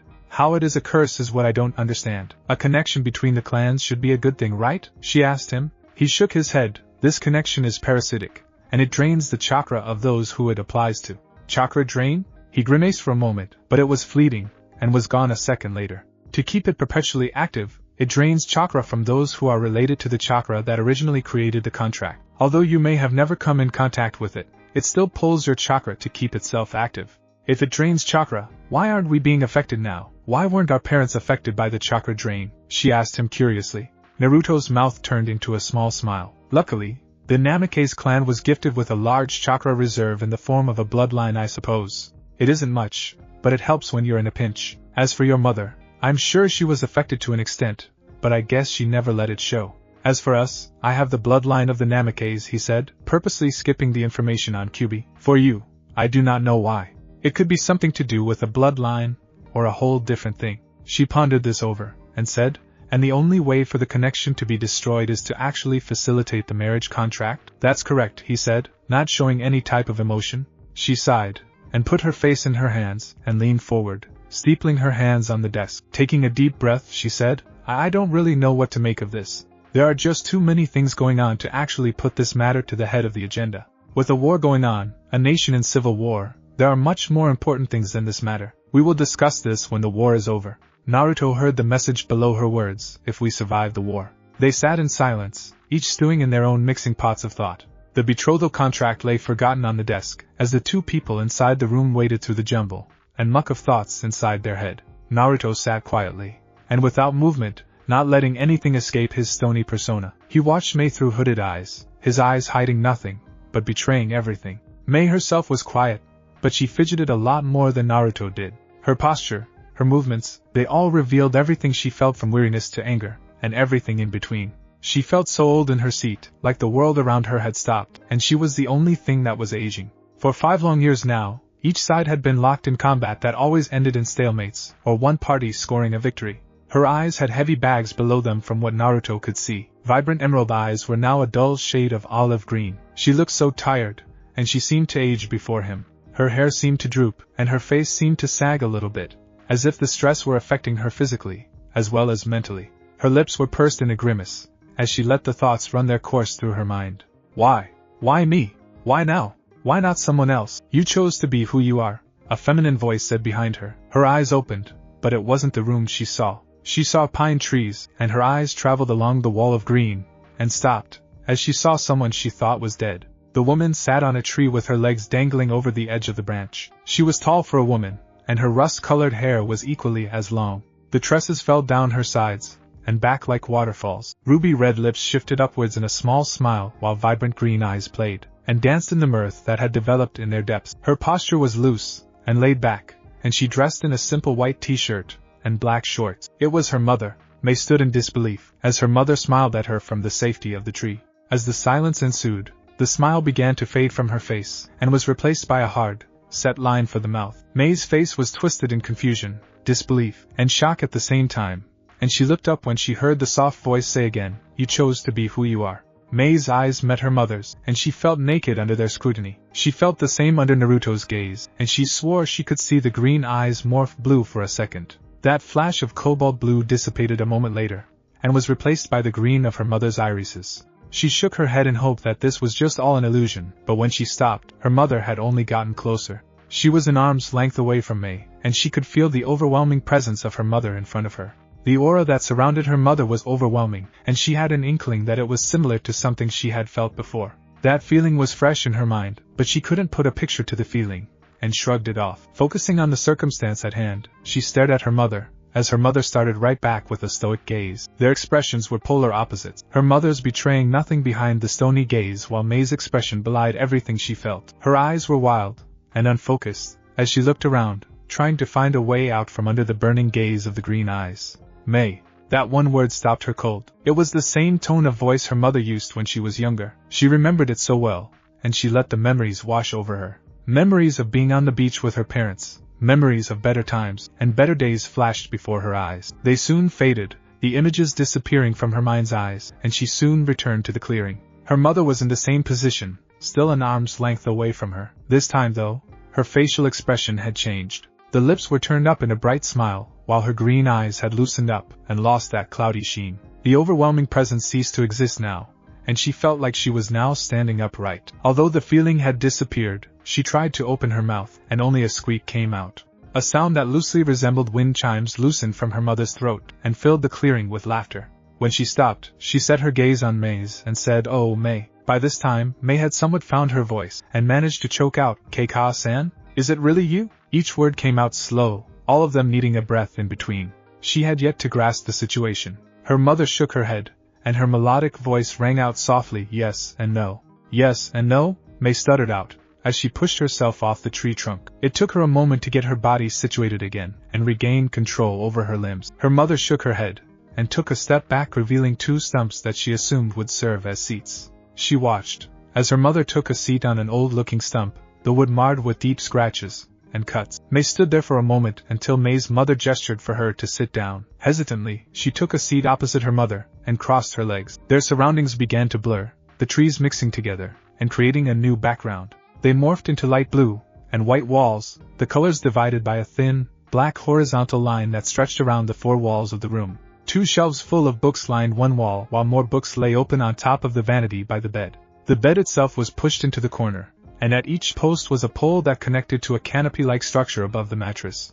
A closet was left open across the way from the bed, the racks filled up with children's clothing dotted in a various array of bright colors. The windows were open, letting in the sea breeze, and she took in the pungent salty scent of the sea. The sunlight pulled in through the windows in long rays of golden light. It bathed the room in its warmth, and she could feel the heat emanating from the yellow rays as they washed over her skin. "Do you remember?" her mother suddenly said out of the blue. Mei didn't know what she was referring to until a small little girl and a woman appeared in the room on top of the bed. They both sat cross-legged, talking animatedly about something that Mei couldn't hear. Hands moved in gestures, and a light laughter could be heard from the 2 people sitting on top of the bed. She watched on as the 2 sat up and left the room, hand in hand with the little girl turning and laughing at something the woman said. Her mother's voice spoke out behind her. "Do you remember when you were younger, and you asked me to show you some of mine?" Her sentence was punctuated by a light laugh. Mei remembered such occasions, and a light smile appeared on her face, and she nodded in the affirmative. "Yeah, I remember I used to beg you to show me them. You would say no, but you always caved." They both laughed, and her mother said, "That's right, but do you remember what you always said when I finished my?" The knowing smile crept onto her face, and the scene morphed again. This time, the room spun out of existence, and they were now standing on a cliff, overlooking the sea. It was a nice, breezy day with a hint of sun peeking through the cumulus clouds in the sky. The waves crashed against the jagged walls of the cliff and slathered the rocks in their salty essence. Trees were in full bloom all along the sides and edge of the coast, save a patch where it allowed one to see across the sea. Cherry blossom leaves flew across the open air and drifted softly into the frothy sea where they gently undulated with the waves. Mei could see 2 figures standing side by side in the opening between the trees, hand in hand. The shorter figure had her left hand pointed out across the blue expanse while the taller figure gently laughed at what the girl said. She could minutely make out what they were saying. "Mommy, why did you become a ninja?" She heard, and saw the laughter of the woman holding the little girl's hand. The woman stooped to the little girl's level, and tilted her head. "Why did you think I became a ninja?" The little girl pouted, and crossed her arms. "You always ask that question. Why can't you just tell me?" The same charming laughter filled the silence of the clearing, and the woman said, "Because it's a choice. You have to become a ninja. People become ninjas for different reasons, so let's hear it. Why did you think I became a ninja?" The girl's pout disappeared, and was replaced by a look of deep concentration. The silence grew again, but this time it was a comfortable silence that didn't press down on anyone. All of a sudden, the 2 figures disappeared, and the scenery spun again, and the 2 were now back in the clearing. Mei looked around wildly, and only saw the eyes of her mother, who smiled back, and said, "So Mei-chan, what was my reason to become a ninja?" The same look of concentration appeared on her face, and she let her eyes fall closed. Flashes of the past skated under her eyelids, and she watched them pass by. They were mostly of her mother, and all the things that she could remember. She desperately looked for an answer, digging back into her mind, and racking her mind for anything. She sorted through her memories, and stopped at a particular one. Flashback begin. Mei and her mother were walking hand in hand down the streets of the marketplace. All of a sudden, an explosion impacted Mei's body, and all she could see was black. When her eyes opened, all she could remember was the explosion, and nothing before. Her eyes fluttered open, and adjusted to the dim light of what looked like a white room. The small whirring and beeping of the machines alerted her to the fact that she was in a hospital. Her eyes went frantic, and she remembered her mother, and bolted right up. A nurse at the door saw her action, and rushed in, opening the door with a resounding smack, and began to check her body. She hardly felt the cuts that riddled her body. All she could think about was her mother. She opened her mouth to speak, but her throat was so dry that only a raspy sound came out of her mouth. The nurse took a cup filled with water to the desk, and helped her drink it so she could speak. After finishing off the water, her mouth opened, and she whispered, "Where's my mommy?" The nurse developed a sad look, and said, "I'm sorry, but she's gone." It took Mei a moment to let the words sink in, and she stuttered, "Come again?" "We found your mother dead on the scene. We believe that she used her own body to shield you from the blast. She took the full impact. She saved your life," the nurse explained sadly. A single tear loosened from her eyes, and it was soon followed by another, and another until it was a steady stream. The salty streak stained her face, and she felt the arms of the nurse around her. Her hands patted Mei's back, whispering soft things into her ears until she fell asleep from exhausting herself. Flashback end. You protected me, Mei said out loud, and she felt her mother's hand squeeze her own. She looked into the blazing green eyes of her mother, and a single tear loosened from her eye. Feminine arms wrapped around her, and pulled her into a tight hug. Then they were gone, and her eyes flew open. She was staring at the ceiling of her room. Where was I, she thought, as she sat up, rubbing her eyes at the same time. She looked around the room, and indeed she was in her room, but there was one additional detail. Naruto sat in the chair next to her, and she finally felt his hand grasping hers while he slept. His hands were rough in the contours of her palm, and she could feel the hard calluses on his palm from various jobs he had performed. His hands seemed like they fit perfectly in hers, his long fingers weaving inside the grasp of her small digits. She let her eyes move from their connected hands to his face, and she let herself study it while he dozed. His face was vulnerable, she noted when he was asleep. It seemed to grow younger, and the hard edge to his face was gone. His face was set in a serene and peaceful state that was absent when he was awake. His lips fluttered open and closed while he made little snores that she found rather cute. She felt his hand squeeze her own for a moment, and she watched as his eyelids fluttered open to reveal his blue and silver eyes. Everything she had found earlier disappeared, and was replaced by the hard edge and gaze he kept on when he was active and awake. His eyes trailed their way along her arm, and down to their connected hands, and she swore she could feel something flash behind his eyes. It was gone a moment later along with his hand from her grasp, and she found that she missed the coarse feeling of his hands in hers. They stayed silent for a moment before she let out an impulsive yawn. She covered her mouth, and after she finished, she asked, "What happened?" "You fell asleep," he said flatly, and stood up. She watched him walk across the room, and pour a cup of water out of a pitcher on her vanity. He poured another cup, and came back, handing her one of the cups which she gladly took and downed in one gulp. She set the cup down on the vanity, and looked at him. "Just like that? I closed my eyes, and fell asleep?" "Yes," was his short answer. With that, she looked at the clock behind him, and noticed the time. She began to get out of bed, only to find her hand anchored to the bed by his. She gave him a confused look, and elaborated, "You need to sleep. I have somebody doing your paperwork right now." She looked at him incredulously, and tried to protest only for him to rebuff her. "Rest. You don't sleep very much, and it only showed when you fell asleep in the middle of our conversation. Get some rest. People are outside the door if you need anything." He turned, and walked out the door, leaving her alone in the room. It was night time when she woke up again. She sat up in bed, and looked out the window across the way. Moonlight pooled through the exposed window while the stars shone brightly in their dark prisons. She got up, and walked over to the pitcher of water, pouring herself another cup to soothe her parched throat. After downing the liquid, she walked over to the window, and looked down. As she scanned the grounds, she noticed Naruto standing with someone in the dark. He seemed to be listening to the figure, and she noted that it was a woman he was talking to. A long coat wrapped around the woman's body while what seemed like a paper flower sat in her hair. As she watched, they both froze, and a moment later, the woman was gone, and Naruto was looking up at the window. Luckily, Mei had already gone away from the window, not allowing Naruto to see her in the dark. When she looked again 5 minutes later, he was gone. She turned away from the window, and leaned against the wall adjacent to the window, all the while thinking, "Who is he?" The wind was bitter against his skin, yet he hardly noticed the chilly breeze. His eyes were trained eastward, towards the quickly ascending moon. The darkness encased the moon on all sides like a prison, but it only served to accentuate its beauty. The moonlight spilled onto the grounds without interruption, staining the little green blades of grass in the moon's ethereal glow. The soft hooting of an owl in the distant trees was the only sound that was made in the impending dark. Naruto walked into the middle of the clearing, and he shifted his gaze to the moon. He studied it for a moment, letting the beauty of it enrapture him. Craters dotted the surface of the rocky giant. It seemed close enough for Naruto to reach his arm out and touch, yet far enough to elude his grasp. He shifted his gaze once more, feeling the presence of another human in the clearing. His voice was soft, and he called out to apparently nothing. Conan, a figure melted out of the shadow of the trees across the clearing. The figure stepped into the moonlight to reveal a woman with a long, buttoned-up trench coat. Red cloud designs peppered the dark fabric while red thread frayed the edges and knit the coat together. Her hair was barely discernible in the dim lighting, yet he could make out the soft blue of her hair, as well as the snow-white flower that buried itself in her hair. He could make out the blue of the piercing below her bottom lip along with the faint glow of her amethyst eyes. Naruto could make out the soft sound of rustling papers as she seemed to glide across the clearing. Her stride was confident, strong, and one of a seasoned shinobi.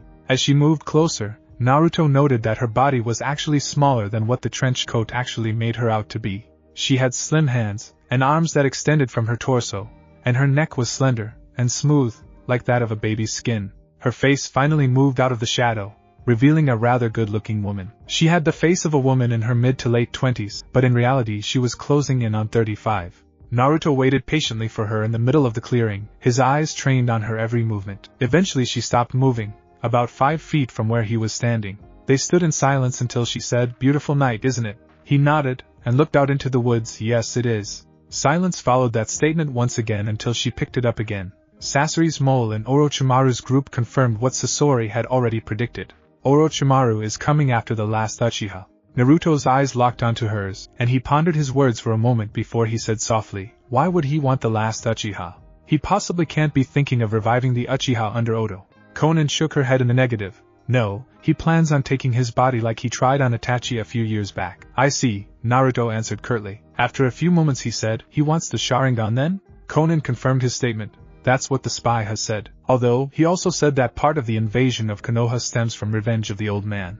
Naruto's eyes developed a hard glaze. Although it had been a hard couple of years, Naruto still found the old man to be a surrogate grandfather. He still cared about him. "Revenge for what?" Naruto questioned. Apparently the reason was that he didn't choose him to be the Yondaime Hokage all those years ago. Konan explained softly. Naruto stayed silent for a moment before he asked, "Have you told Jiraiya?" Konan nodded, and produced a scroll from the folds of her coat. "Jiraiya's toad said to give this to you. It's from him. He says it's about the old man." Naruto nodded tersely, and tensed up, as he felt a new set of eyes on them, and he whispered out of the corner of his mouth, "She's watching. Leave now. I will talk to you soon." Konan didn't even have to answer, as her papers shined out of the clearing, the rustling of paper the only thing that alerted Naruto to her disappearance. He let his body rotate, his head swiveling on the axis of his neck to look at her window. There was nobody there, yet he could still see the burning of her eyes on his back. It was a tingling sensation, an indelible itch that seemed to forever follow him. He couldn't get rid of it. Although the night was not cold, he shivered nonetheless, and stole one last glance at the window. Yet again, nothing was there, and he took off into the night, his trench coat swirling behind him the whole way. "Who is he?" she thought, and peeked out the window again. He was definitely gone, and the spot he was standing in was replaced by a circle of moonlight. She stood there for a moment in front of the window, letting her eyes linger to the spot where he just was. She turned to the door, and softly said, "Come in." The doorknob turned to reveal a blond man with glasses, a timid expression marrying his rather passive face. "Chojuro?" Mei said surprised, and walked over to Chojuro. She could see a small blush tinging his face, and she knew of the small crush he had on her, but she didn't mind. She thought it was cute. He was still at the door, looking down bashfully at the ground when she stopped in front of him. "Ahem," she coughed, pretending to clear her throat. It caught his attention. "Do you need anything, Chojuro?" His head shot up, but when she looked into his eyes, she noticed they were looking over her shoulder. She sighed to herself, and said, "Chojuro?" This time, it got his attention, and he sheepishly stammered, Sorry to disturb you, Mei-sama. Is there anything I can get you?" She tilted her head, and smiled, "No, but can I ask why you inquired?" He scratched the back of his head nervously. I was outside your door, and heard you moving around. You were asleep earlier, and I wondered if you needed anything." She smiled tightly, and lightly placed her hand on his shoulder. She watched his blush skyrocket, and she tightened her grip for a moment. "I appreciate the concern, Chojuro, but I'm perfectly fine." He didn't answer for a few minutes, and she tightened her grip enough to ignite a little pain. He blinked once, then twitched for a second before he stammered, "Okay, Mei-sama. I will leave you to rest. Good night." He turned to leave, only for Mei to grab his arm, and he whipped around. With a deep breath, she began to speak. "Chojuro, I need you tomorrow." "For what?" He held his breath. What could it be? "Surely you have heard about the new recruit," she said, taking a step back. He indeed already knew about the new recruit. He had passed him through the halls this morning. "Yes, I do. I walked by him this morning." She turned towards the window, her eyes glazed and far off. "I need you to spar him tomorrow." With a tilt of the head he said softly, "That's fine. If that is all, Mei-sama, I think I would like to get some sleep." She nodded her head absently, and by the time he was at the door, she had whispered softly, "Be careful about him. Good night, Chojuro." That was the last thing he heard before he stalked down the corridors of the dark mansion. Naruto slipped into his room, the door closing behind him with a small click. Flicking on the light switch, the candelabrum on the ceiling of the room lit up, and illuminated the room in a luminescent orange. He crossed the room, and sat down in the chair next to the bed. At the same time, his hand had reached into his coat, and began to grope for the scroll Konan had given him. His fingers wrapped around the old parchment of the scroll, and dragged it out of his coat. When he got a good look at the scroll, He ran his fingers along the length of the seals drawn on the scroll. It was a normal locking seal that most people used to send messages to other ninja. Although it was normal looking, Naruto could spot the anomalies where Jiraiya had deviated from the normal seal design.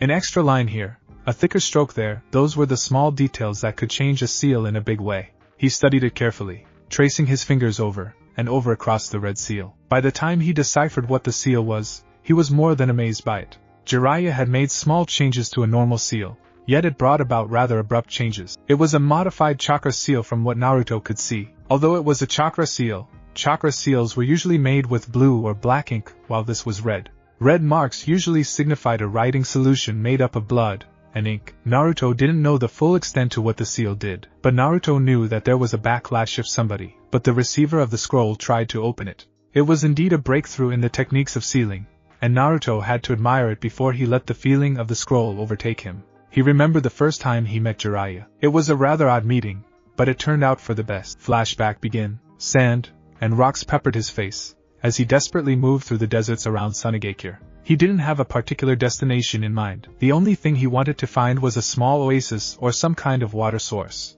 His throat was parched and ripped from the constant grinding of sand that somehow made its way past the gates of his lips. He kept his head low in a vain attempt to keep the sand from entering his eyes, but he was doing a poor job of it. It had been a couple hours since he had left the borders of Konoha on the instruction of Kyuubi. He heard her voice once again, "Go to sauna." He didn't think to contradict her words, and set off a few hours after gathering supplies. He had camped out in the outskirts and woods of the fire country, learning different things from his sensei. It was a change of pace when he finally left the confines of the trees and moved into the rolling hills of sand that seemed endless. "We should be in Suna by this time tomorrow. For now, try to find a small village to settle in for the night. Activate yours," Kyuubi said mentally from her prison in his mind. He obeyed her instructions, and let his eyes turn red and gold. He swung his gaze around the desert, and didn't see anything, but apparently Kyuubi had.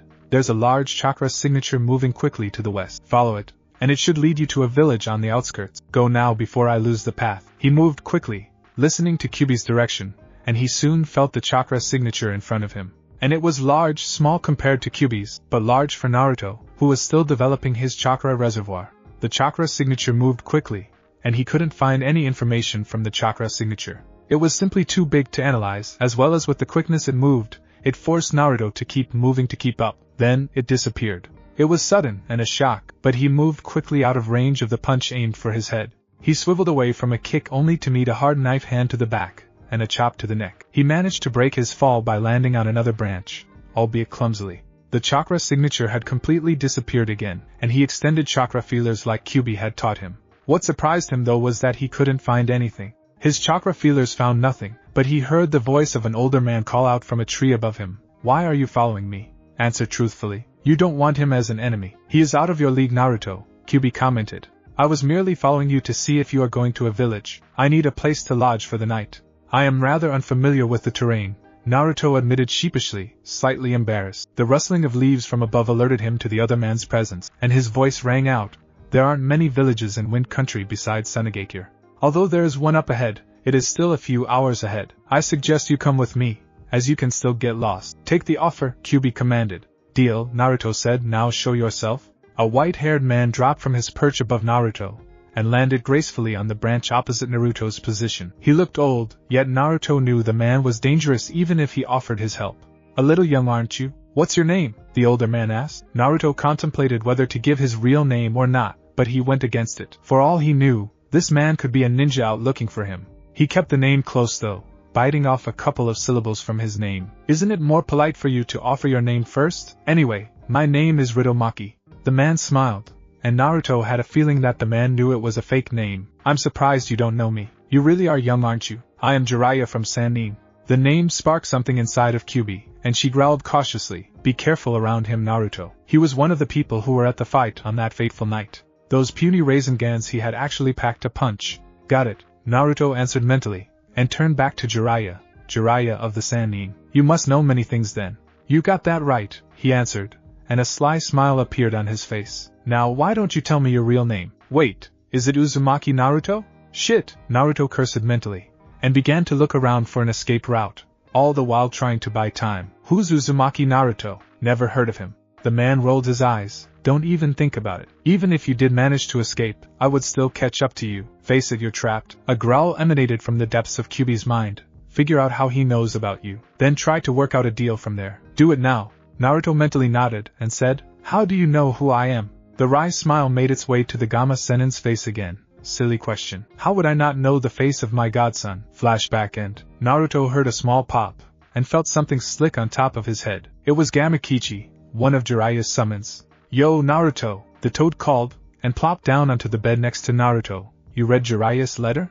Naruto shook his head. Not yet, Gamakichi. Give me a second. Naruto took the scroll in his hand, and quickly accessed it with a small sample of his blood. While the scroll opened, Naruto told the toad, compliment Jiraiya on the seal. Never seen this type before. Gamakichi smirked. Well, smirked in a toad-like way. Yeah, it took him a week or so to actually get it perfected. Should have seen him after. Went straight to an onsen. Naruto let out a low laugh, and shook his head in a disapproving way. That's Jiraiya for you. Naruto opened the scroll after the chakra ran its length across the red markings. Inside was a detailed letter from Jiraiya. I'm sure you have just spoken to Konan when she gave you this. I have discovered the location of the Nibi and the Hachibi. They are both Kumo, and that's all I know for now. I'm meeting my spy in Kumo in 2 weeks. The old man knows that I know where you are, but I haven't given you away. Luckily, he didn't ask anything else. Take care, Naruto, and good luck with whatever you're up to. Only God knows what. Jiraiya.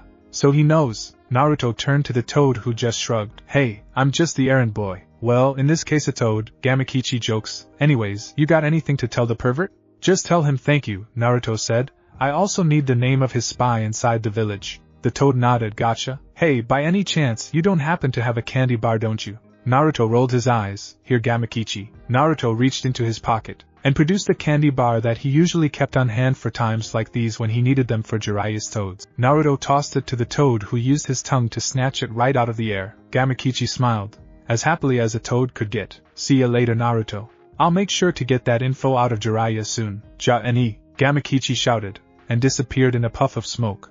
Naruto furrowed up the scroll, and tucked it away inside his coat inside a pocket. Naruto sat back in his chair, his head hanging over the top of it. He stared up at the ceiling, the white walls staring right back at him. There was so much to do, yet there was so little time to do it. The Nibi and Hachibi would be out of danger for a little bit since they both belonged to a village at the moment. The Ichibi, he had no doubts, would be part of the Konoha invasion in a few months. He didn't have time to dwell on it though. He still had a war to fight. Mei lay in her room, staring into the dark at what she believed was the ceiling. The moon had become lost behind a cloud, its pale light unable to penetrate through the large clouds in the sky. Her window was open, a soft sea breeze rolling through her window to air out the room. The sounds of the night carried on the winds and into the room. A soft hoot of an owl, the soft crashing of water on the cliffs, the moaning and whistling of wind through the leaves, she could hear them all perfectly. Although she could hear them all perfectly, what rang the most in her ear was her heart. Thump, thump, thump.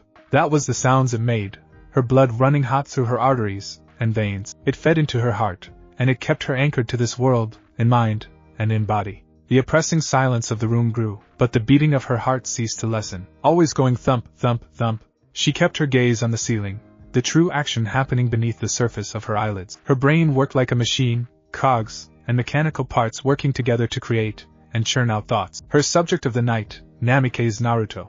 She didn't know anything about him, the only thing being that he is her fiancé, and part of the Namikaze clan.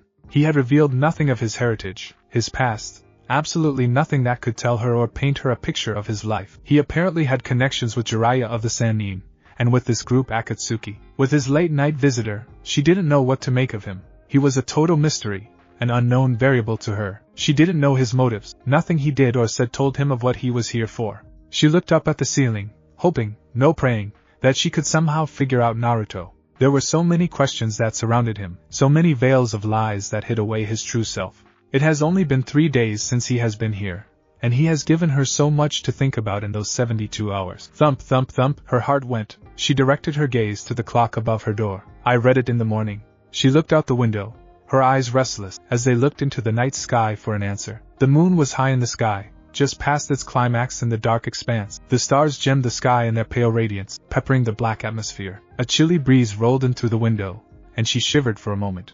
Eventually, she closed the window, blocking out the sounds of the night. Nothing came in, and nothing came out. No noise, no movement, just a passive silence. She was alone, truly and utterly alone. Light of the morning sun filtered in through the blinds in front of the window, creating slits of light on the floor and walls. Mei's red hair splayed itself over her pillows while her sheets crumpled and wrapped around her petite body. Her face was buried in her pillow, her hands holding another pillow in a death grip. Her body gingerly awakened, her internal clock adjusting to the early morning. She rolled over in her bed without closing her eyes. She could see the sunlight through her closed eyelids, and she reluctantly let herself come back to the land of the living. She stretched out like a cat, and sat up, her hands hanging over her knees that were pulled up to her chest. She squinted around her room, which had been reduced to bare necessities. No pictures stood on the mantelpiece. Nothing that reminded her of a past sat in the room. She sighed heavily, and hopped out of bed, heading towards the bathroom connected to the master. Once inside, she did her normal toiletries, and took extra long in the shower to loosen and relax her sore limbs from their slumber. The hot water poured over her frame, drowning out the blemishes and knots of muscles from the night before. Her curves and body felt alright, as the deep sensations of the warm water ran over her delicate curves and down onto the shower floor. She allowed herself to forget during her shower time, reveling in the feeling of nothing and no worries as she cleansed her body.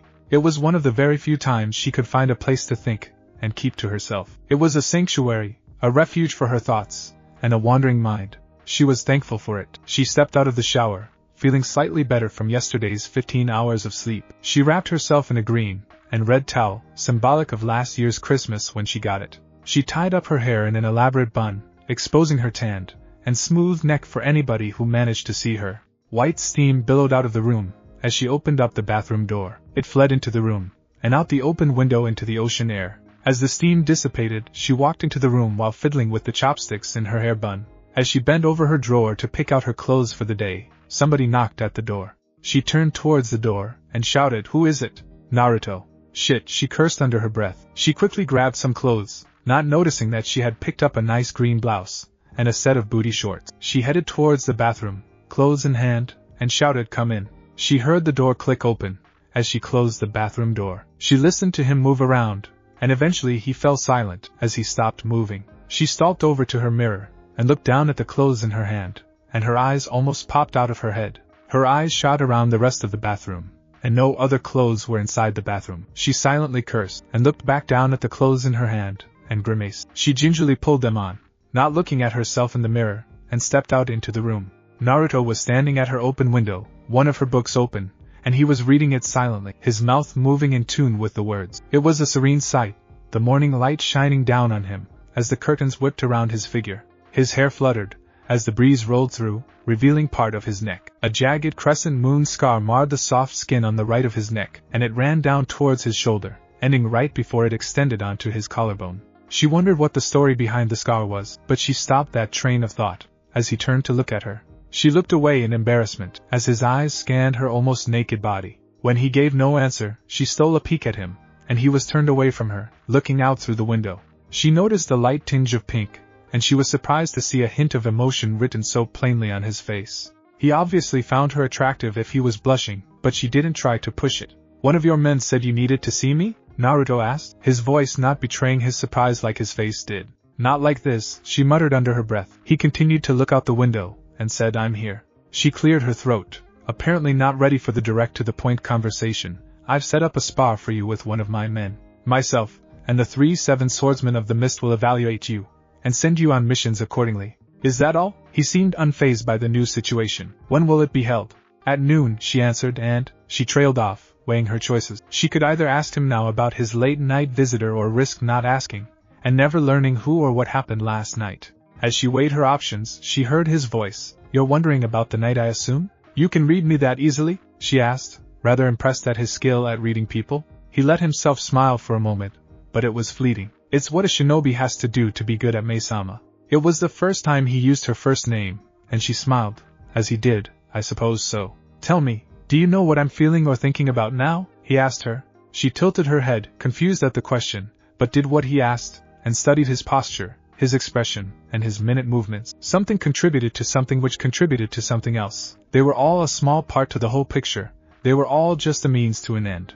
She followed his gaze out the window, and traced it back to a flock of birds flying over the ocean, their yearly migration coming to an end very soon. His hands were stuffed into his pockets, his arms bent at the elbow like wings jutting out of a bird's back. His breathing was slow and rhythmic, a steady beat of his chest rising, and falling in rhythm with his breath. "Birds," she simply said to him. "Very good," he said. "Birds, when I think of birds I think of freedom, and being able to do things I can't do when I'm a human." "What do you see when you think of birds?" She looked out the window, following the quickly disappearing V formation of the birds. Their wings all flapped in tandem, all of them moving like a family on a yearly vacation. "Family?" He turned to her, and raised an eyebrow, saying nothing about her answer. He seemed to ponder it over for a moment, and then turned back towards the window, and they watched the birds shrink smaller and smaller as they moved towards the horizon. Soon, they were just a black blip in the sky, and then they were gone, the sounds of their flapping wings no more. As they disappeared, she heard him shift beside her, and when she looked, he was at the door. With his back turned to her, he said, "I was talking to my spy within Akatsuki last night." Akatsuki is a criminal organization involved with the 9 Bija that roam the elemental nations. He walked out the door, not waiting for an answer from her. She immediately followed him out the door, but when she looked down either way, he was gone, already disappearing around a corner. She walked back into her room, wondering what made him tell her that information. It could have been her answer to his question or anything else, she didn't know. All she had to worry about now was the fight between Chojuro and Naruto this afternoon. Noon time swung around, as expected, and it found Mei, the 3 swordsmen, and the rest of Mei's troops standing in a clearing behind her home. Naruto had not yet appeared in the field, and they were all waiting for his arrival, all of them looking anxiously towards the mansion. A gust of wind and a ring of water formed in the middle of the field. The water swirled like a geyser, and all of them could distinctly make out the figure of a man in the midst of the water column. It splashed to the ground abruptly, spraying the crowd in water, and revealing the person inside. Naruto stood dry in the center of the field, all eyes on his immaculate clothing and hard expression. Chojuro stood towards the edge of the group across from them, his eyes hard behind the black glasses he wore. He stepped forward towards the center until only a few feet separated the two. They stared intently at each other before Naruto blinked, and took one step back, at the same time looking at Mei to start the spar. Mei took his signal, and cleared her throat loudly, and all eyes trained onto her form. "Many of you have heard about our new recruit, and today, we are here to evaluate his skill in combat. Watch, this may be something you might not want to miss. Begin!" Both jumped back from the middle of the center, both pulling out their swords from their holsters. The crowd started murmuring, as they saw Naruto's sword, the exact same sword as Ide Hideaki all those years ago. Dust kicked up from the ground, covering the field in a veil of brown. Flashes of metal and clanking of steel erupted from the center of the dust cloud. A single metallic ringing erupted from the center of the brown mass. Everybody edged a little closer, trying to see through the murky veil at the action within. Mei chewed her lower lip in anticipation, wondering if either of them was hurt yet. The 2 men flanking her stood impassively, their eyes set in neutrality. They stared intently into the dust cloud, and waited for it to subside.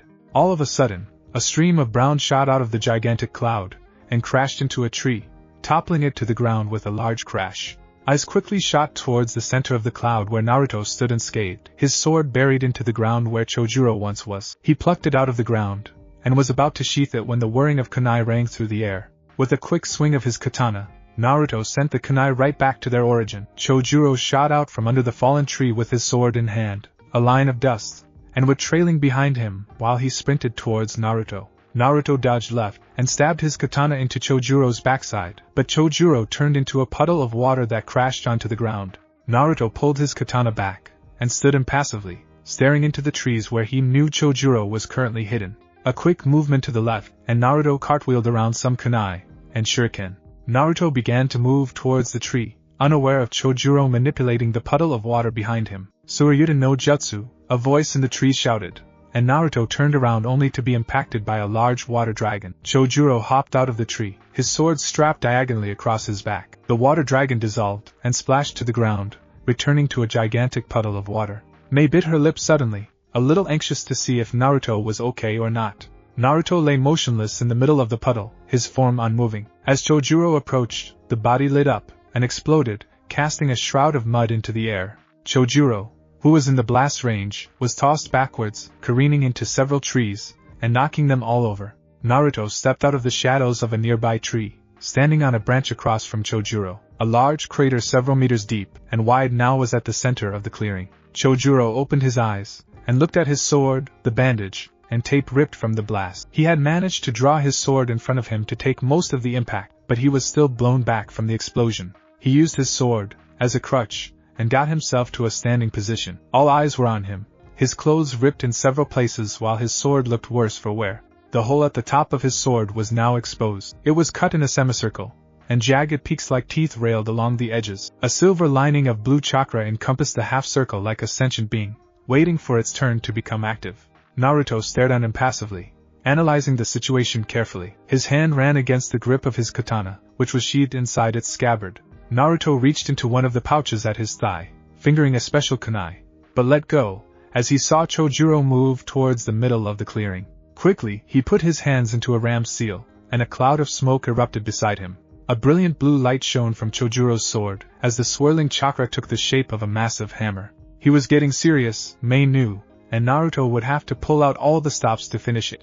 Chojuro swung the hammer, damaging several trees a few feet away, which forced Naruto to hop onto the ground in a low crouch. He stood up, and looked at the sword, and said, "That's quite some sword you have there. Who designed it?" Chojuro tilted his head, not expecting this stop in combat. "My old sensei." "Where did you get your sword?" "The same exact person. The old man told me a lot about you, and that sword. Your sword, as well as Hashigaki Kisame, is one of a kind. It's quite amazing to see up close." Chojuro was stunned, but he did not show it. "Is he still alive?" Naruto shook his head. "No, he died in combat. Maybe I will tell you the story sometimes, but we have something to finish here." Naruto tightened his hold on his katana, channeling chakra through the around his body, and into the blade. A faint whistling worked its way through the cloud, and a white shimmering emanated from the sword, as it was pumped full of wind chakra. "Unfortunately," Naruto said, lowering his sword a bit, "my sword is also quite special." Naruto shot off from his spot, kicking up dust while he went. Chojuro swung the chakra hammer at Naruto's oncoming form, but Naruto slashed right through the chakra shell with his own. It scattered into tiny little droplets, and rushed into Naruto's sword, enhancing the whistling noise and gleam of his katana. Naruto pulled his sword towards him, and back, aiming at Chojuro's jugular vein. Chojuro pushed his sword up to block the strike, but he felt nothing, as the sword slipped through the semicircle, and went for his throat. It stopped short, but he could feel the wind rushing off the blade, a cool breeze that chilled his neck and spine. He was at death's door, just a knock away from being thrown through. "Do you yield?" Naruto's deep voice asked Chojuro. Chojuro looked around, weighing his options. He could try and maneuver the sword so it locked up the blade, but any shift in the sword would cause it to slash his neck. He had no other option. "I yield." The field went silent as he said the two words. Naruto redacted his sword through the semicircle, and sheathed the katana in the scabbard at his hip. The two swordsmen nodded their heads and consulted between them, as Mei watched Naruto help Chojuro stand up. The crowd began to dissipate, hushed whispers spreading around, as they disappeared back to their posts. 5 minutes later, only Chojuro, the two men by Mei's side, Naruto, and Mei herself were left in the clearing. Mei walked over, a smile on her face, and congratulated Naruto. "Well fought, both of you. You too, get Chojuro some aid." The two walked over to Chojuro, and picked him up, but before they left, Chojuro asked, "Namikaze-sama, will you tell me about our sensei?" Naruto smiled, a genuine smile. "Next time we meet, my friend, go get some rest. You're a good fighter." The man smiled timidly, and the three disappeared, leaving Mei and Naruto alone in the clearing. Mei's smile desisted, and she said, "I have your first mission for you. It begins tonight." Naruto nodded, and she continued, "You will be infiltrating the enemy camp, and scouting for intel on anything. You have a week, then pull yourself out. If you can disrupt anything before you leave to cripple them, then by all means do it." "That's fine," Naruto said, already used to these kinds of stealth and infiltration missions. "Get some rest. I'll see you off tonight," Mei said, and walked back towards the mansion, shortly followed by Naruto. Nightfall came quickly, and it found Naruto outside with Mei at his side. He was about ready, his pouches full with his weapons and anything else he needed. A week and a half supply of food bound in a storage scroll tattooed to his right wrist. He took the map of the water country out of his pack and memorized the route he would take towards the enemy camp. "Are you ready?" Mei's soft voice said at his side. He turned to her, his blue eyes shining like two flaming orbs in the night. "Yes." He felt Mei's hand skittle down his arm and latch onto his hand, squeezing it tightly. "Be careful out there." He squeezed her hand back, liking the feeling of her soft digits in his. "I'll come back." He let go of her hand and jumped into the darkness, leaving Mei to trace him in the dark as he leapt through the trees. "Please come back," she whispered into the night one last time. She looked up at the moon, unknowingly, the same moon that Naruto was looking at the same moment. She turned and walked back into the mansion, already missing his presence, as she walked down the corridors towards her room for some sleep. Naruto watched as 3 men played with a deck of cards, all of them obviously drunk from the numerous sake bottles around them. He had traveled all night, covering roughly about half the distance towards his destination. He had met no resistance until now, and it seemed like these three weren't going to be much. Maybe he could keep one for interrogation, but they were drunk as skunks, so he didn't know if he could rattle any of them for information. Putting the binoculars away, he carefully palmed two of his special assassination kunai. Each had elongated blades, ending in a sharp point, each edge bladed, and honed to cut with a touch. They were about 50 meters away, two of them facing away from him. He would have to kill the one facing towards him first, then kill one. He would keep one for interrogation. He closed in on 25 meters, and readied himself. As their images drew nearer, he could hear their voices, all of them laughing boisterously in a drunken haze. Easy targets, he thought, and closed in on 10 meters. A twig cracked beneath his feet, and he moved before they could turn and see him. Just like he predicted, two of the drunken men stood up and looked behind him, kunai in their left hands. They were held carelessly, like a child holding a knife. As two of the men went to check it out, the third one stayed at the table, his eyes looking around for any sign of danger.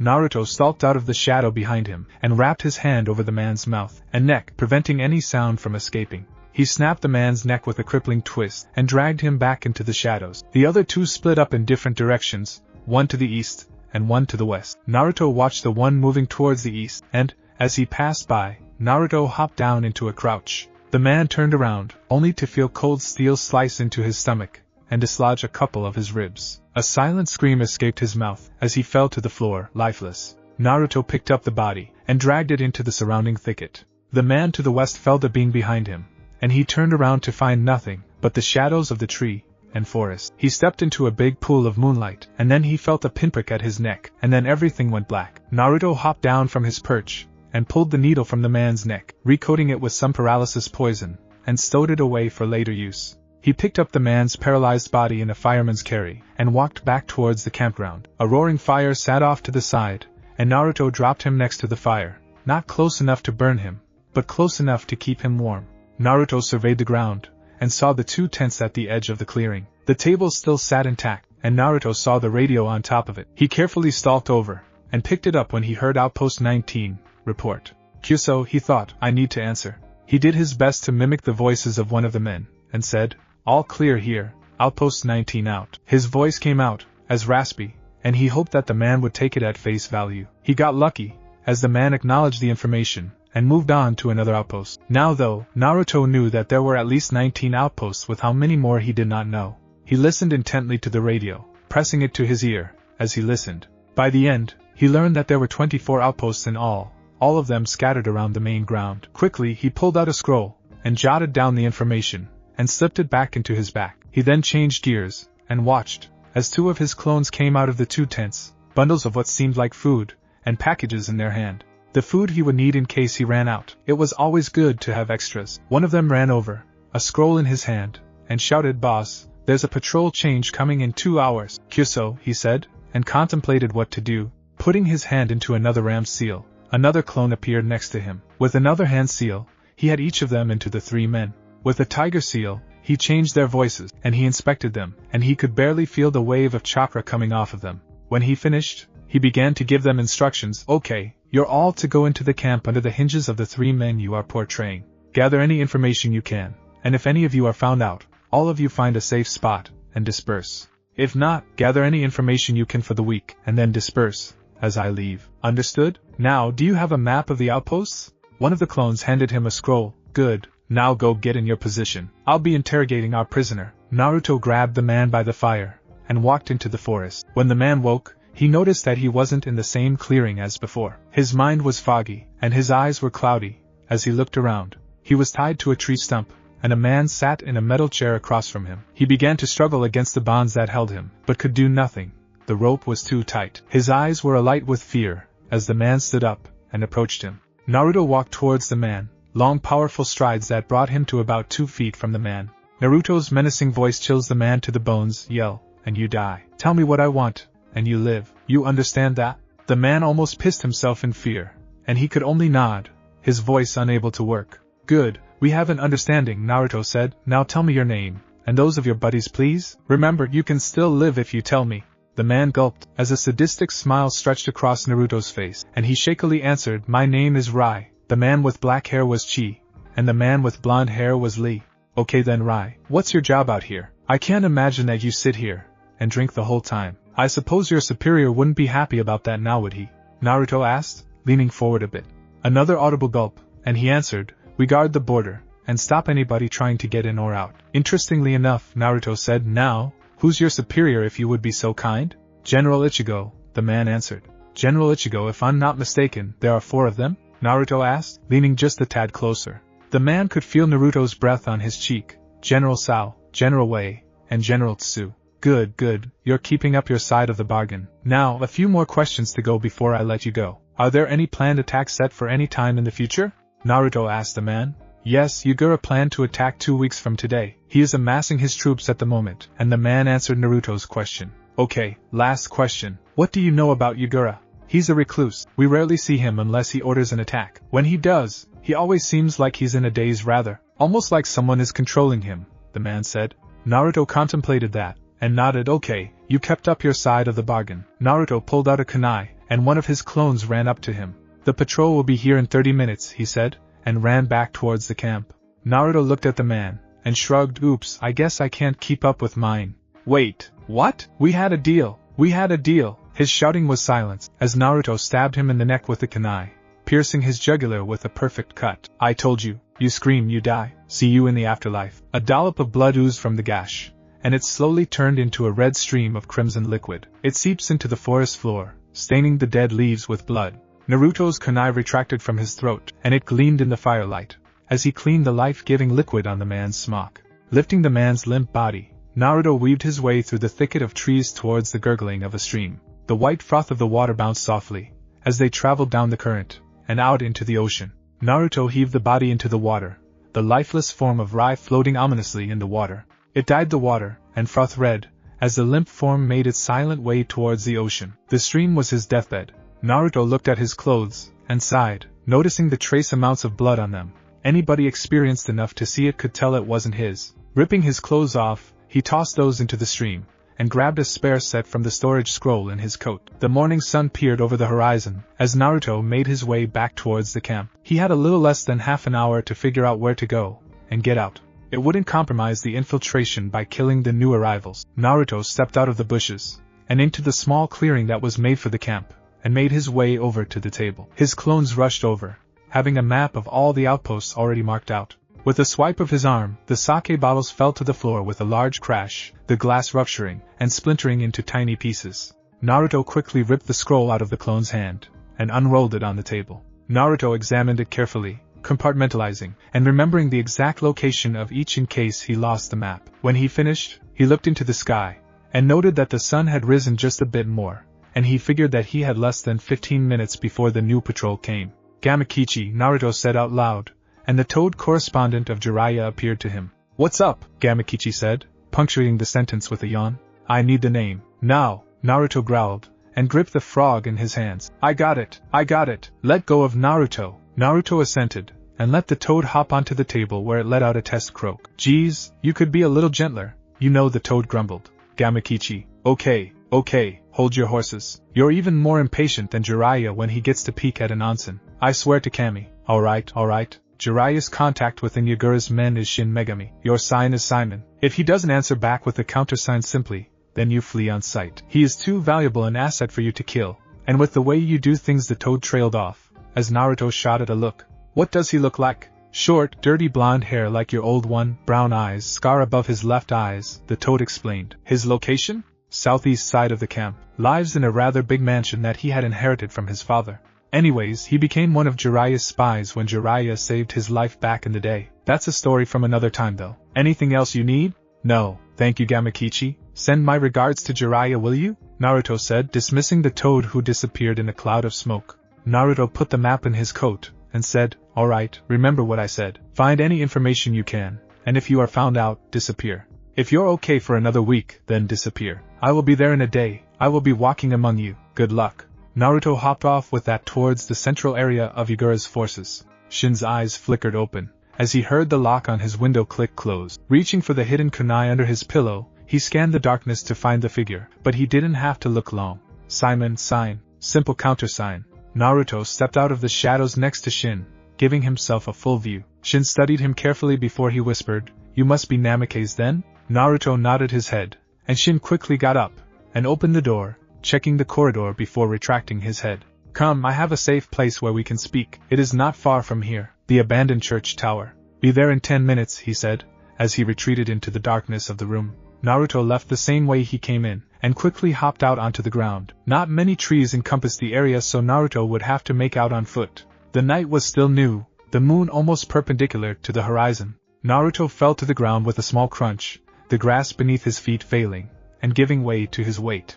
Naruto could make out the shadowed figure of the tower in the distance to the east, and he quickly set off. He hopped the gate, and stuck to the wall, pressing himself flat, as he looked around the corner. A troop of 4 shinobi stalked through the night, their cigarette butts lighting up the night, as they stalked closer and closer. Naruto quickly retreated from the corner, and he knew he had to find another way in. It would be too troublesome to hide bodies in a place like this. Ducking around another corner, he found the street clear, and proceeded to move. He walked down the streets in a low crouch, his movements smooth and silent. He passed an ally, only to retreat back into the shadows casted by the walls, as he found 3 shinobi move by.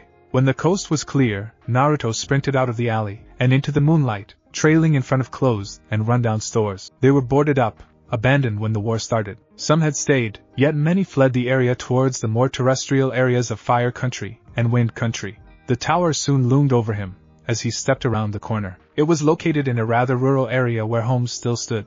Naruto could see one guard, but he quickly disappeared around a corner, leaving Naruto's advance to the tower clear.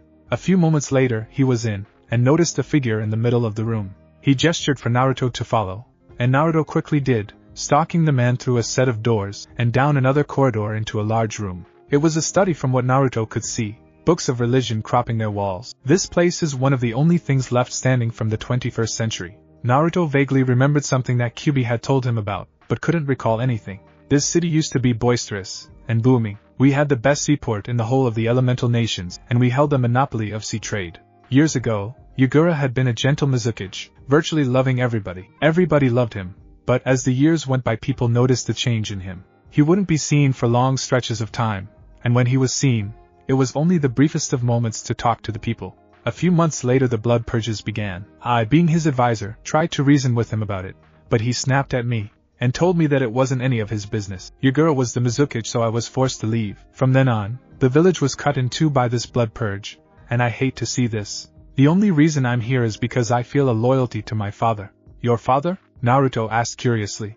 Yagura is my father, he answered, turning his face away from Naruto. My mother died at a young age, and from there, it was just me and my father. He trained me himself. He raised me to be who I am now, and I was saddened to see my father become this tyrant, for a lack of a better word. What can you tell me about him? My father is the container of the 3-tailed turtle. He has no special bloodline, but the he contains gifts him with enhanced water manipulation, as well as an increase of speed when he utilizes its chakra. He has a wide array of water, and he is able to manipulate each element to Kage level, Shin said. Naruto nodded. What about the generals? General Ichigo heads the outposts scattered around the outskirts of the camp. He specializes in tactical command and ninjutsu, with General Wu, General Sao, and General Tsu both specialize in close-quarter combat, as well as inflicting damage on a large scale. General Sao and Tsu frontline fighters, General Ichigo and Wu support. Are there any large buildings full of food and supplies? Naruto asked, and looked out through the window. The moon was now high in the sky, reaching its apex just as Naruto took his eyes off it. Do you plan on attacking it? I do, Naruto said truthfully. That's a hard endeavor, my friend, Shin said wistfully. There are 3 food silos located to the northeast towards the ocean, and another 3 in the opposite corner. They are patrolled at all times. About 30 guards watch each set of silos day and night. Will a distanced attack work? Most guards are prepared for that, and will be able to neutralize anything small to medium-sized and range. If you can pull it off from a long distance, as well as create it large enough, it should do the trick. But that brings up other problems like getting out unscathed, which will not happen. Those are risks I must take, Naruto said solemnly, resigned to do what he can. Understand this, if you attack, you will bring the wrath of every single shinobi in the camp towards you, he said. I know. The man studied Naruto carefully, the blank eyes and posture already telling him that Naruto was resolved. With a sigh, the man reached into his pocket and retrieved a scroll. This is a blueprint of the food silos located at the northeast corner. They are the exact same as those located in the southwest corner. The end. Thanks for watching my video, and make sure to check out the author of this fanfic. Link is in the description. See you next time. Till then, sayonara.